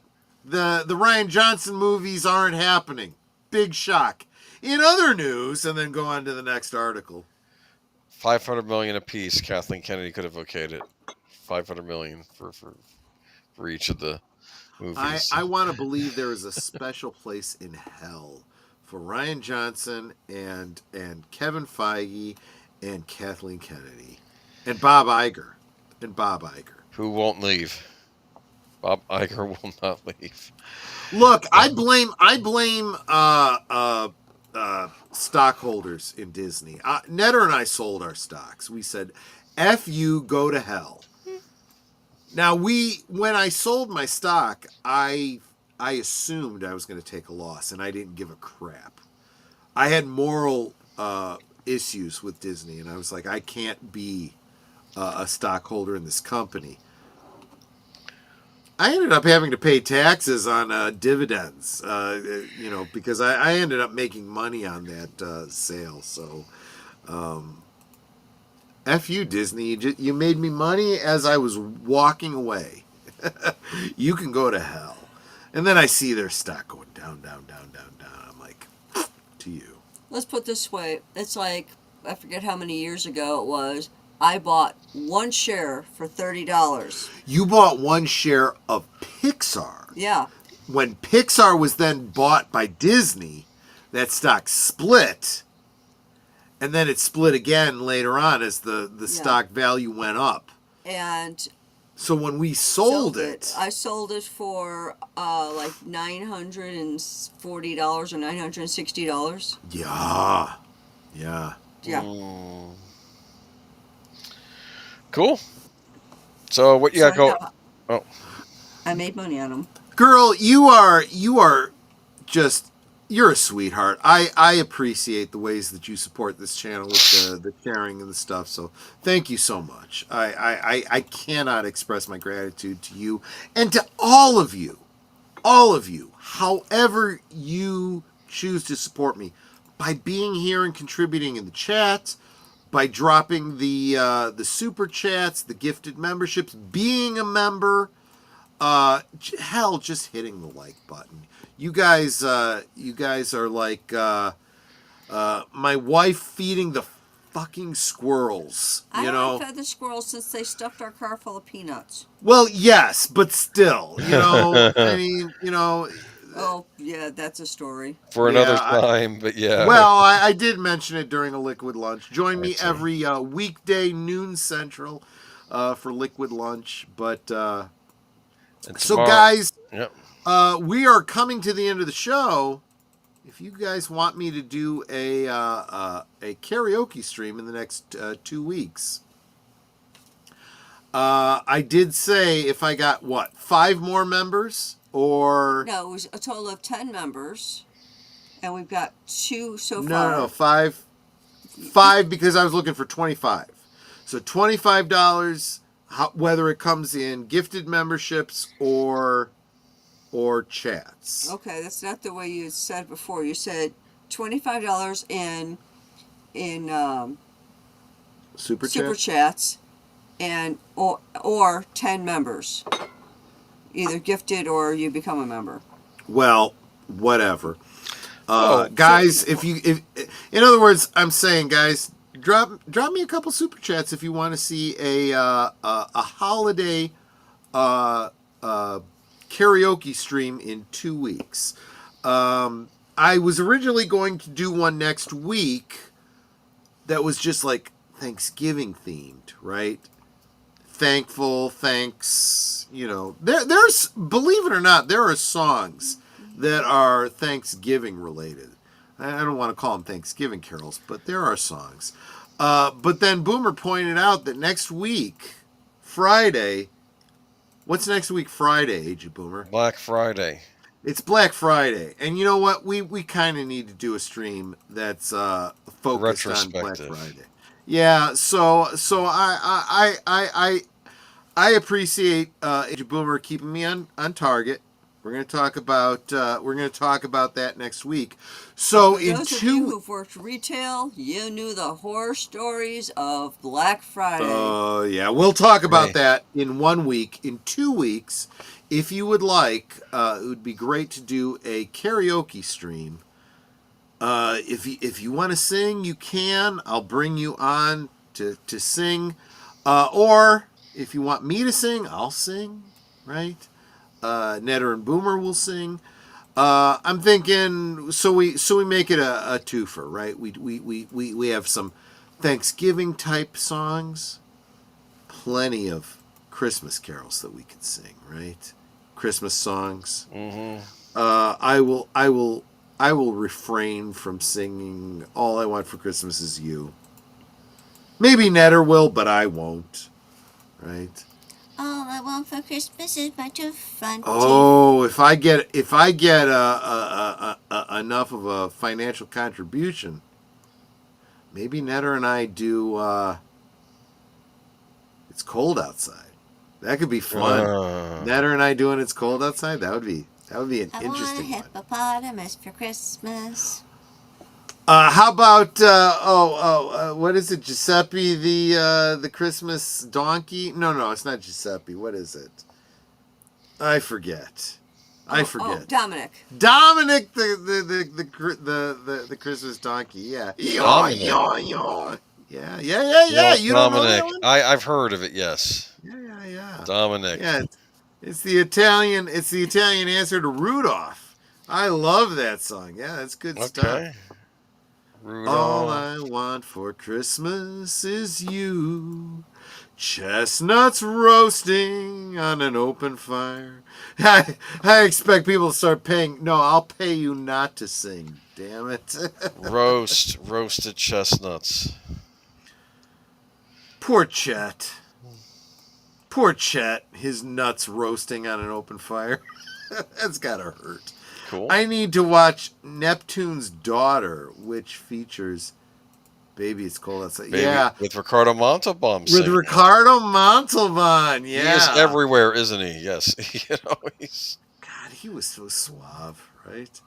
Really can't stay. Wasn't too suave jumping out that window and falling to his death in Conquest of the Planets of the Apes. Well, no, I don't know. That was pretty noble, actually, you know? Well, I think he was just trying to get out of there because he didn't want to be near the mine probe. Right. We need him. So, and maybe, and if we do Christmas karaoke, right? And Netter and I do a duet of Baby It's Cold Outside. I'll tell you the story about a little debate I got into with some friends, well, former friends of ours. Fourth wave feminist was the wife, and she had a real problem with the song Baby It's Cold Outside.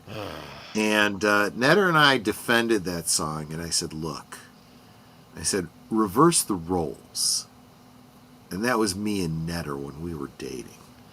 When, because Netter was the older woman who had an apartment in the city, and I would go and visit her, and she'd want me to stay, and I'd go, I can't, I got to get home, my mom will be pissed if I don't, blah, blah, blah, this and that. And I understood the struggle of the woman in that narrative, right? You know, my parents will say this, and other people will say that, and blah, blah, blah, and this and that. But you had a couple that were struggling against social mores that wanted to be together, right? But she's like, oh, this is, patriarchy, getting her drunk so he can take advantage of her. Oh, please. That's not what this song is about. It's romantic. It absolutely is. If you really think about what the song is truly about. But and it's like it's not like he's saying, you can't leave, I'm blocking the door, da da. It's like please stay. She's kind of even making excuses of why she should stay, with also saying they're weak I excuses. should go home. They're weak excuses. You can tell if you listen to what she is saying. She doesn't want to leave, but she's throwing out the arguments for why she should leave. And that's and although his arguments are, some of them are kind of thin, some of them are pretty. It's a safety issue. Maybe you really should stay. Cool.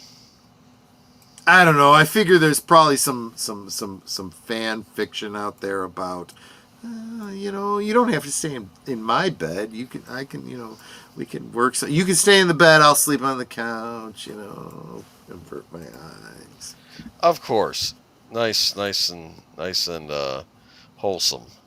Which is, and it is of its time, right? Because there was this idea of propriety.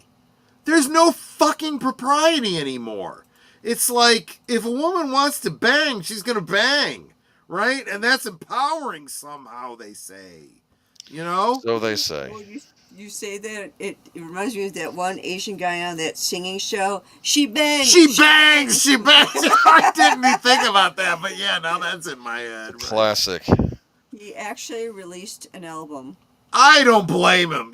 Take your 15 minutes of fame when you can, damn it. Jeez. I don't know if he sold any, but he... he did really well. For a very short period of time, he did very well. He was awful. Yeah, he was, but, whatever. And someone marketed freaking painted rocks as pets. The marketing. I'm just saying marketing. But anyway, let's wrap this up. Boomer, anything that you wanted to cover before we wrap this baby No, up? just be sure to tune in Sunday for Geeky Geeky Geezers. Geezers, and subscribe to this bastard because we need to get him financially Yes. gainful, for crying out loud. And also be sure to tune in tomorrow night because you are going to be doing a movie that may or may not be a Christmas movie. Yes, Tomorrow night. a sequel Die to a Hard great 2. Christmas classic, Die Hard 2, over on Big Al's channel. Yeah, The Big weirdest Al. thing about Die Hard 2 was I remember when I was a kid thinking, it's all right. It wasn't as good as the first one. Then as an adult, I watched it like, wow, it's a great action movie. And I realized that because we don't get great action movies anymore, at least not a lot. I was like, Right. wow, Die Hard 2 holds up really well. For frack's sake, we got a freaking companies that are apologizing for James Bond having a gun. You know, Ridiculous. They oh jeez. Actually, Retro Blasting is a great video about that too. I need to Talking check about that the out. fact that they took the guns out of all the pictures. They airbrushed them out, and then they backed off of that. And so if you go to the streaming service and call up the movie, they're just these fucking generic pictures. They don't have guns in them, but you can't even tell it's a James Bond movie. It's just so ridiculously stupid. Dumb. And I said in one of my comments on the video, I'm like, now they need to update the titles of these movies. Live and Let Unalive, right? You know, the man with the golden pew pew. You know, I mean, what is wrong with these idiots? Octo Kitty. Oh no! Octo non-gender specificness. You know. This is where we are. Octo animal. Just man, you know. Look, you know, for considering that side is supposed to be the progressives that are supposed to be so liberal and inclusive of gender ideologies and sexuality and you know, women empowerment, they've become the friggin' puritanical people now. I don't know. I don't know. It makes zero sense. It's sad. You know, sexuality is bad unless it's weird, kinky, transgender stuff. I mean, it's just, I don't know. Yeah, well, there was an expression going around the internet that well, actually, I won't say it on your stream. Anyway, Okay. but I'll talk to you about it in the chat. All right. All right. Cool. But yeah, so that's it. Join us for the movie tomorrow. Join us for Geeky Geezers on Sunday. And Netter, any last thoughts, any last words before we wrap this baby up? Yes. We went way I late know. tonight. Sorry. No. You gave me the latitude. Okay. You're supposed to. You're the designated driver. You're supposed to rein Well, my I drunk figured ass we in. had to get through everything, and we had a lot Okay, to say. fair enough. Can Netter, I talk now? yes, Netter You last. sure? No, I had to say all my things before you could get the last word in. You know? Yes, you cut me off before I could say goodbye. I want to thank Ruby Hoove again You're a sweetie, for Ruby. the membership and for the $5 super chat, as well as Boomer for the gifted membership. sure. For Troy Yeah, Channel. you crazy monkey bastard. Those are our producers for tonight. And apparently no one wants to do karaoke because Yeah, you guys don't want karaoke? That's fine. We'll We'll do a take drive a month off next from week. We karaoke. can do a drive next We'll week. drive. We'll bring it up again next week. Sure. And I just want to thank all of you for being here, for being so supportive and so encouraging. You guys are Osmo. Yeah. Thank you so much for being a part of our family.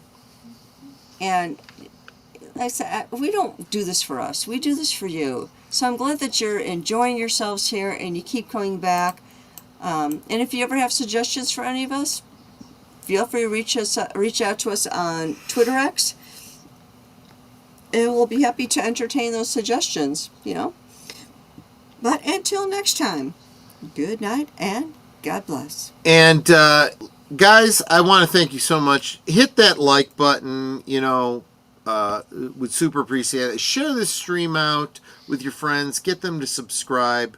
trying to reach 2,000 subscribers by the end of the year. And if you're not a member, why not? And leave a comment. It's $2. Well, it's actually $1.99. And you get 4 movies a month. There's a lot of benefits to members, but the most important, in my opinion, is supporting this channel that you like enough to be here and enjoy. So consider becoming a member. I'm trying to reach 100 members by the end of the year. Mm-hmm. So please help me out with that, guys. And he's more than halfway there. We're getting there. If you're feeling, we are so close to that 100 members by the end of the year, guys. We are doing a great job on that. If you're already a member, you can always gift a membership. If you're not a member, please consider it. And it's $2. It's just $2. Just $2. And honestly, check. Just, you know what? Even if you don't think you want to become a member, just hit that membership button and see what the benefits are of membership. Just check it out. Just take a look at it. And if, like Geek Flag, what Nate often states, if you are planning on giving a super chat of $5 or more, make it a gift membership instead. Or you could just encourage me like Lady Miss just did. Shippa. Oh, thank you, doing the Sheba, let's face it. That's the Farty Fox. It's the Farty Fox. And whether it's on my channel or Netter's channel, it's so encouraging. We super appreciate that. So thank you so much, Lady Mist. This is what I'm talking about, you guys, with your encouragement and your support. It's the only reason I can continue to do this, because I'm going to have to reevaluate in the new year if I can continue to do these streams. I might have to start looking at the idea of getting gainfully employed otherwise. Just a thought, but yeah, Farty Fox. See, we all agree it's a Farty Fox. Well, it's a fox farting out hearts. Yeah, is what Lady it really Miss just is. started calling it that first, and it's like, yeah, that's I exactly agree. what it is. I agree 100%. So So the guys, name's stuck. I want to thank you guys so much for hanging out with me. Thank you for sharing with me my love of the 70s. I grew up in the 70s. The 70s were a sexy time, my friends. Look back. Some of those PG movies would be a hard R these days. And the reason that is because we were a sterner stuff back then. Mm-hmm. These days, people have gotten so wimpy. Boobs scare people, apparently, I guess. But anyway, guys, I want to thank you all so much. Next week is, of course, Black Friday. After your horrendous shopping experiences, come hang out with us, and we will do a little bit of a retrospective. And on Thursday, because it is Thanksgiving, we will be doing a movie marathon watch, just like we did last year. Keep an eye on my channel and Netter's channel. I'm not sure how we'll work it out, but we're going to be doing movies like all afternoon. Yeah, I mean, last year I think we did a separate stream for each movie. I think we might just do one stream that's like, and just keep playing one movie after the other. There we go. We got a geek flag, Farty Fox. Woo-hoo! Thank you, my friend. You are wonderful. Thank you so much. The Farty Fox there you go. Fun. We'll put that towards the karaoke the karaoke fund. But anyway, guys, I want to thank you all so. Oh, geez, here we got one from Lady Miss too, driving a Farty Fox for me as well. Thank you. You are a sweetheart. You really, really are. Lady Miss is just good people. You are all wonderful. Netter calls you guys family, and I just can't underscore that enough. I don't get this kind of support from my flesh and blood family. You guys are better than family. You really are. So anyway, guys, I want to thank you all so much for hanging out with me. I hope this is a wonderful weekend, because this is how we inaugurate our weekend. and let's enjoy it. Let's enjoy it. Enjoy your holidays. Join me all next week. I am not taking any time off for the holidays. I will be here all week for Liquid Lunch. If you are off work on Thursday, I'll do something for Liquid Lunch. I don't know what that's going to look like. I don't know if it'll interfere with the rewatches. I don't know. Screw it. We'll figure something out. Yeah. Together. Come hang out with me. If you aren't doing anything for Thanksgiving, come over to our channels. Join us. Exactly. We'll be happy to have you. Exactly. Maybe Netter and I will have Thanksgiving dinner on screen. I don't know. I don't think people want to watch us eat. No one wants to watch us eat, but I mean, we could show how nice and pretty it is, depending on how it turns out. Maybe. So there you go. But yeah, we'll definitely be doing something on Thanksgiving. If you guys, like I said, you want to join us for movie watches or whatever, we might even take some time to just kind of hang out and chat. You're so welcome to join us. I know not everyone has plans for Thanksgiving, a place they can go to or family they can be with. So join us. Be a part of our family. We'll absolutely be here for you. We're family, so you can be with us. I look up at the big screen and I see the Farty Fox dancing. And they're dancing in unison. You notice that? Yeah, they're together. Yeah, exactly. So anyway, guys, thank you so much. I hope you enjoyed hanging out with us tonight. Take care of yourselves. Be safe. Drink responsibly. And we'll see you on the next one. Take care, y'all. Bye-bye. Good night, ladies. Good night, sir. Hit it, sweetheart.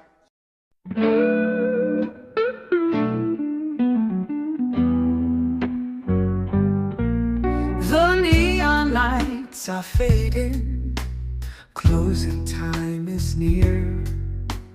Whispers in the corners, secrets shared sincere. The bartender's polishing the final glass. Time slips away like moving through the grass. Last call for alcohol, make your dreams come true. One more round, friends, from me and you. Let's toast to the night, to the stories we've spun. Here's to the laughter and to what's begun. The shadows are dancing as we linger still. Every clink of a glass, a memory to distill. Beneath this smoky haze, our feelings they unfurl. A tapestry of whispers in this corner of the world.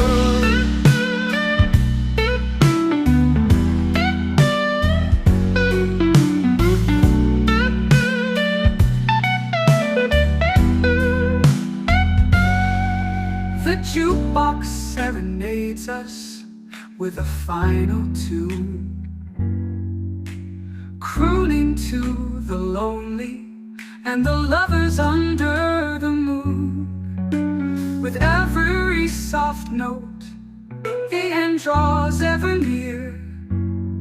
But in this fleeting moment, there's nothing to fear. Last call for